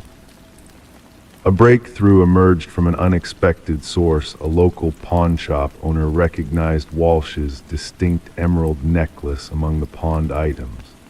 The culprit was revealed to be Michael Linden, an unassuming maintenance worker with a penchant for silence. Surveillance footage depicted Linden's clandestine visits to Walsh's residence, sometimes with his maintenance cart in tow, other times slipping in unnoticed. His visits aligned with moments when she was absent, showcasing a chilling pattern. Upon scouring Linden's modest abode, a chilling tableau emerged. Photographs of Walsh and other women adorned the walls, their likenesses eerily similar, captured without their knowledge. Some images were ruthlessly crossed out in red ink. Walsh was but one of the victims. Hidden behind a covert wall within his closet lay a shrine of possessions belonging to each woman: a lock of hair, stained tissues, keys, meticulously chronicled in small notebooks detailing their lives. The interrogation room turned icy as Linden was brought in for questioning. His demeanor remained eerily composed, his pristine appearance belying the horrors he had orchestrated. "They were flawed," he finally intoned, his voice devoid of emotion. "They paraded as flawless, but I saw through the facade. Catherine's desk drawer was always in disarray. She missed a spot with her lipstick. Her perfection was a deception." The search for the two preceding victims mentioned in his note unraveled in desolate locales, where two more suitcases surfaced, each concealing women akin to Walsh real estate agents fixated on projecting an image of perfection. Throughout the trial, Linden sat impassively, his visage a mask of indifference as the prosecution laid bare his meticulous methods. Months of stalking, infiltrating their lives, and ultimately correcting what he perceived as their imperfections before extinguishing their existence. As the judge pronounced a sentence of life imprisonment without chance of parole, the families of the victims watched in solemn silence. For Detective Mercer, the case was officially sealed, yet enigmatic shadows lingered in the periphery. What twisted impulse had propelled Linden to fixate on these particular women? What shadows from his past had driven him to seek absolution through such macabre acts? Down the river, where the water whispered secrets to the night, the evidence dissolved into the depths. Yet within the precinct, upon Mercer's desk, lay replicas of those haunting notebooks, a stark reminder that beneath the facade of ordinary lives, darkness lurked in the shadows. And perhaps the deadliest predators were those cloaked in the guise of normalcy, biding their time, awaiting the revelation of a single flaw. Story 26. The worn wooden plank shifted ever so slightly beneath her weight, catching her attention with a soft creak. Intrigued, she knelt down, her fingers tracing the edges of the loose board, sensing the hidden depth beneath the surface. The floor whispered secrets of a concealed chamber, urging her to uncover its mysteries. With delicate precision, she lifted the boards, revealing a shadowy void beneath the foundation of her new home. A realm of darkness awaited, shrouded in cobwebs and dust. Yet amidst the obscurity there lay a mattress, a solitary chair, and a weathered notebook tucked in the corner, its pages filled with a haunting repetition of her own name. Detective Morgan Reed stood silently behind Sarah Coleman, observing the profound unease in her eyes as they peered into the abyss beneath the cottage. It was more than just a hidden room that Sarah had stumbled upon. It was a violation of her sanctuary, an intrusion of malevolence into the sanctuary she had hoped would provide solace. "Be cautious, don't disturb anything," Detective Reed's voice resonated calmly but firmly in the dim space. Her flashlight pierced the darkness, revealing walls adorned with surveillance photographs capturing Sarah's every move, walking to her car, entering buildings, conversing with friends. A mosaic of obsession meticulously curated right beneath her unsuspecting feet. Sarah had acquired the quaint cottage from the estate of an elderly recluse named Walter Green, a man who had departed this world without leaving a trace of kin. The property had stood vacant for months before Sarah's arrival, the allure of its quaint charm beckoning her to start anew. No mention of the hidden chamber had surfaced during inspections or the sale process. "I never met him, the previous owner," Sarah murmured softly. "The neighbors claimed he kept to himself. I was told the basement was sealed off long ago. That's what the inspection report stated." The arrival of crime scene investigators added a somber weight to the air, their equipment clattering against the wooden floors as they began their meticulous documentation. The mattress, chair, and notebook were carefully extracted from the clandestine chamber, each item a piece of the enigmatic puzzle left behind by Walter Green. Forensic analysis unveiled a plethora of fingerprints belonging solely to Walter, scattered throughout the hidden room. What sent a shiver down the investigators' spines was the timeline they reconstructed. Walter had been surveilling Sarah for a span of at least 3 years before his passing. He had woven himself into her daily life, a ghostly presence she had never perceived. This fixation often escalates, the department psychologist expounded during a debriefing. It evolves from fantasy to methodical planning. The hidden room suggests a sinister intent lurking within his obsession. Detective Reed's inquiries took a serpentine turn when she delved into Walter's past, uncovering a nervous former coworker from his days in the maintenance department at the local shopping center. Fiddling with his wedding band, the man hesitantly confessed. Walter spoke of her occasionally. He claimed she reminded him of someone. I assumed it was harmless infatuation, never imagining. Did he ever allude to any intentions involving her? Reed probed further. Not explicitly, but he had this phrase he would repeat: "She belongs with me." I dismissed it as mere rambling, the former coworker divulged, his gaze fixed on his intertwined hands. Securing a warrant to examine Walter's workplace locker yielded a peculiar key that unlocked a storage unit registered under his name. The metallic door groaned open, revealing an eerie replica of Sarah's former apartment furniture, meticulously arranged to mirror her living space, a haunting echo of her existence. A mannequin sat at a desk, adorned with a wig identical to Sarah's hairstyle, its gaze fixed on a calendar marked with a crimson circle around a date just 1 week after Walter's demise. The word "together" was scrawled across the ominous date.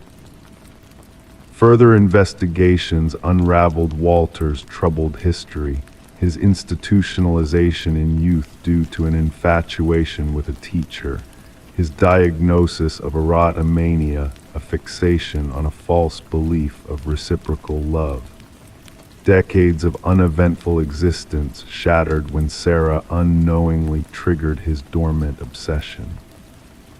Spread across the conference table at the police station, crime scene photographs painted a haunting portrait of Walter's delusions. In his mind, he perished convinced of a special bond with her, a destiny intertwined, Reed recounted somberly. Could she have encountered him unknowingly, sparking his fixation? A fellow detective pondered. Reed shook her head. There's no evidence to suggest such an encounter. Sometimes these fixations thrive on the most fleeting of interactions. A passing glance, a fleeting smile enough to fuel an obsession. Sarah made the difficult decision to part ways with the cottage, selling it to sever the ties to Walter's haunting legacy. During the final walkthrough with her realtor, she stood in the living room, a shiver coursing through her. "I can't help but wonder what might have unfolded if he hadn't passed when he did," she murmured. "How long would I have dwelled here, oblivious to his watchful eyes, ignorant of the secrets hidden beneath my feet?" The case was officially closed posthumously for Walter, labeled as stalking with intent to abduct, even though the abduction never transpired. Sarah relocated, adopting new routines, shielding her personal life with heightened vigilance. Detective Reed occasionally checked in on her, an unspoken acknowledgement of the perilous precipice Sarah had skirted, a brush with a fate too close for comfort. The cottage found new owners in a young couple, unaware of the shadows that lingered in its depths. The hidden room was sealed off, the floorboards replaced, life flowing onward. Yet for those privy to the clandestine chamber's chilling tale, it stood as a poignant reminder of the unseen perils that prowl in the shadows, of phantoms who slip away unapprehended, and of victims who narrowly evade their own tragic denouements. Story 27. In the dim light of her bathroom, she swiped away the mist on the mirror, expecting to see only her reflection staring back. But as her gaze lingered, a subtle sense of unease crept in. Everything seemed in its place, her face, her clothes, all as it should be. Yet a fleeting movement caught in the corner of her eye unsettled her. A flicker, a shadow that didn't quite belong. Turning away, she sensed a lingering presence in the mirror, a stillness that watched her, not her own reflection, but an eerie mimicry.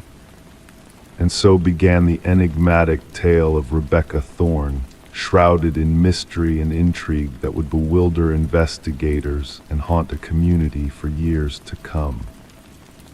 Rebecca led a solitary life in a modest apartment nestled in a tranquil suburban enclave.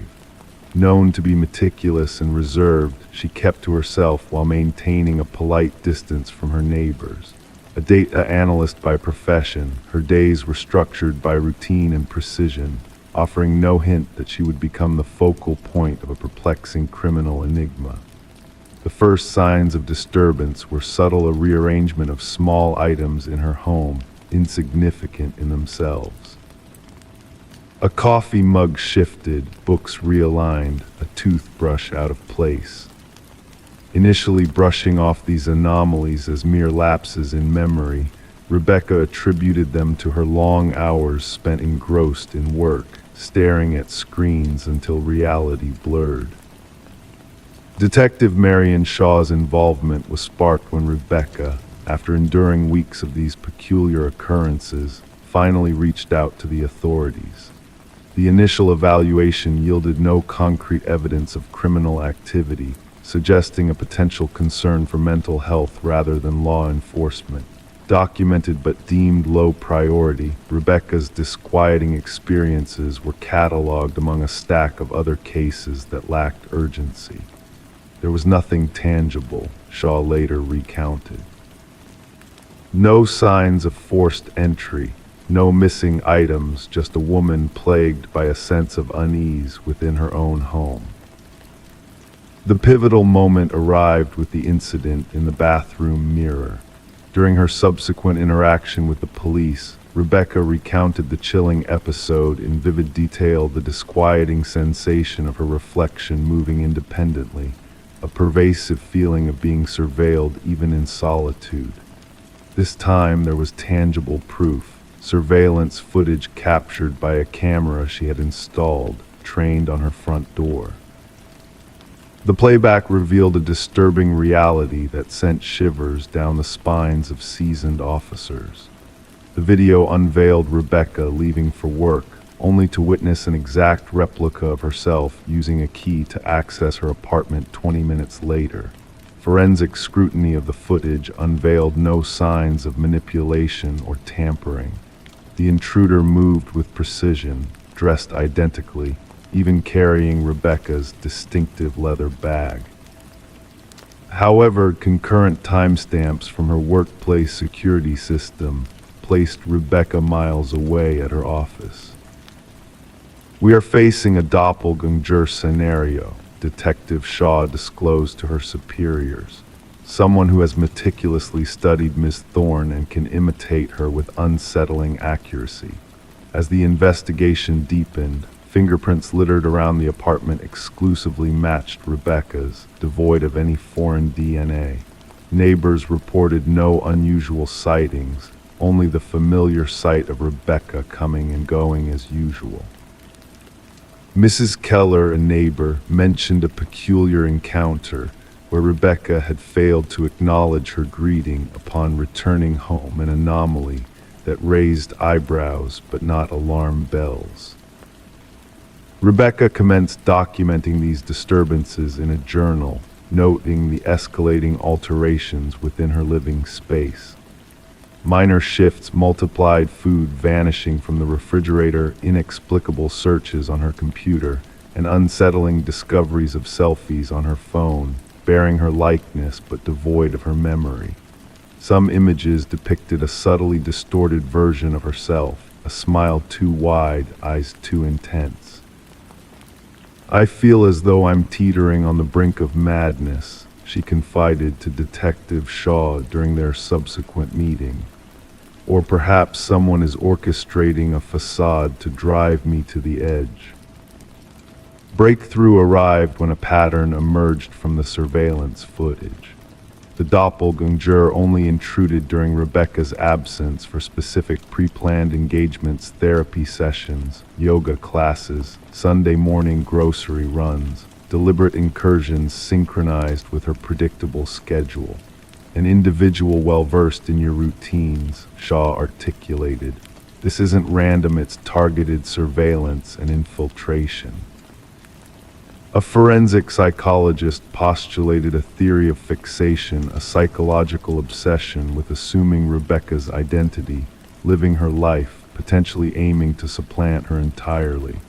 While rare, such cases were documented in the annals of psychological studies. The perpetrator, typically undergoing a mental breakdown, fixated on a victim embodying qualities they coveted: stability, beauty, success, normalcy. The investigation honed in on a former colleague of Rebecca's, Lily Winters, who had been terminated due to escalating erratic behavior. Lily had shared a close workspace with Rebecca, often remarking on their shared traits. Following her dismissal, she dispatched a series of disquieting emails to Rebecca, suggesting an eerie kinship. "We could be interchangeable," one correspondence alluded. "At times, I feel more like you than you do." Securing a warrant to search Lily's abode led to a chilling revelation that escalated the case from disconcerting to nightmarish. One chamber in Lily's dwelling had been transformed into a shrine-like replica of Rebecca's bedroom. Adorned with a myriad of photographs capturing Rebecca's daily routines, entering her apartment, shopping, socializing, taken surreptitiously. The closet harbored replicas of Rebecca's attire, alongside makeup brands she favored, accompanied by meticulous notes detailing her mannerisms, speech nuances, and daily rituals. Most unsettling were the practice videos depicting Lily mimicking Rebecca's gait, gestures, and expressions.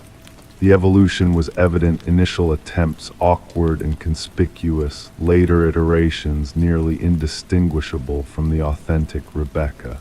"She aspired to assume my identity," Rebecca murmured upon viewing the evidence, "not merely imitating but obliterating me."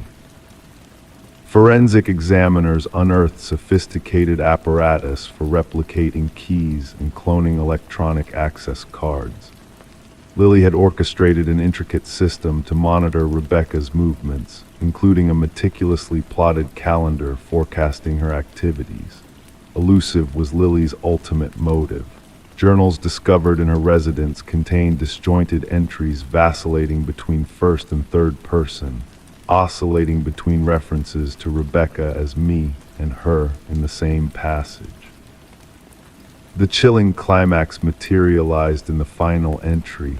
Soon, only one shall prevail. The stronger version shall endure. Upon authorities moved to apprehend Lily, she had vanished without a trace. Signs of a hasty escape littered her vacated abode, drawers ajar, select technology missing. A nationwide alert was disseminated.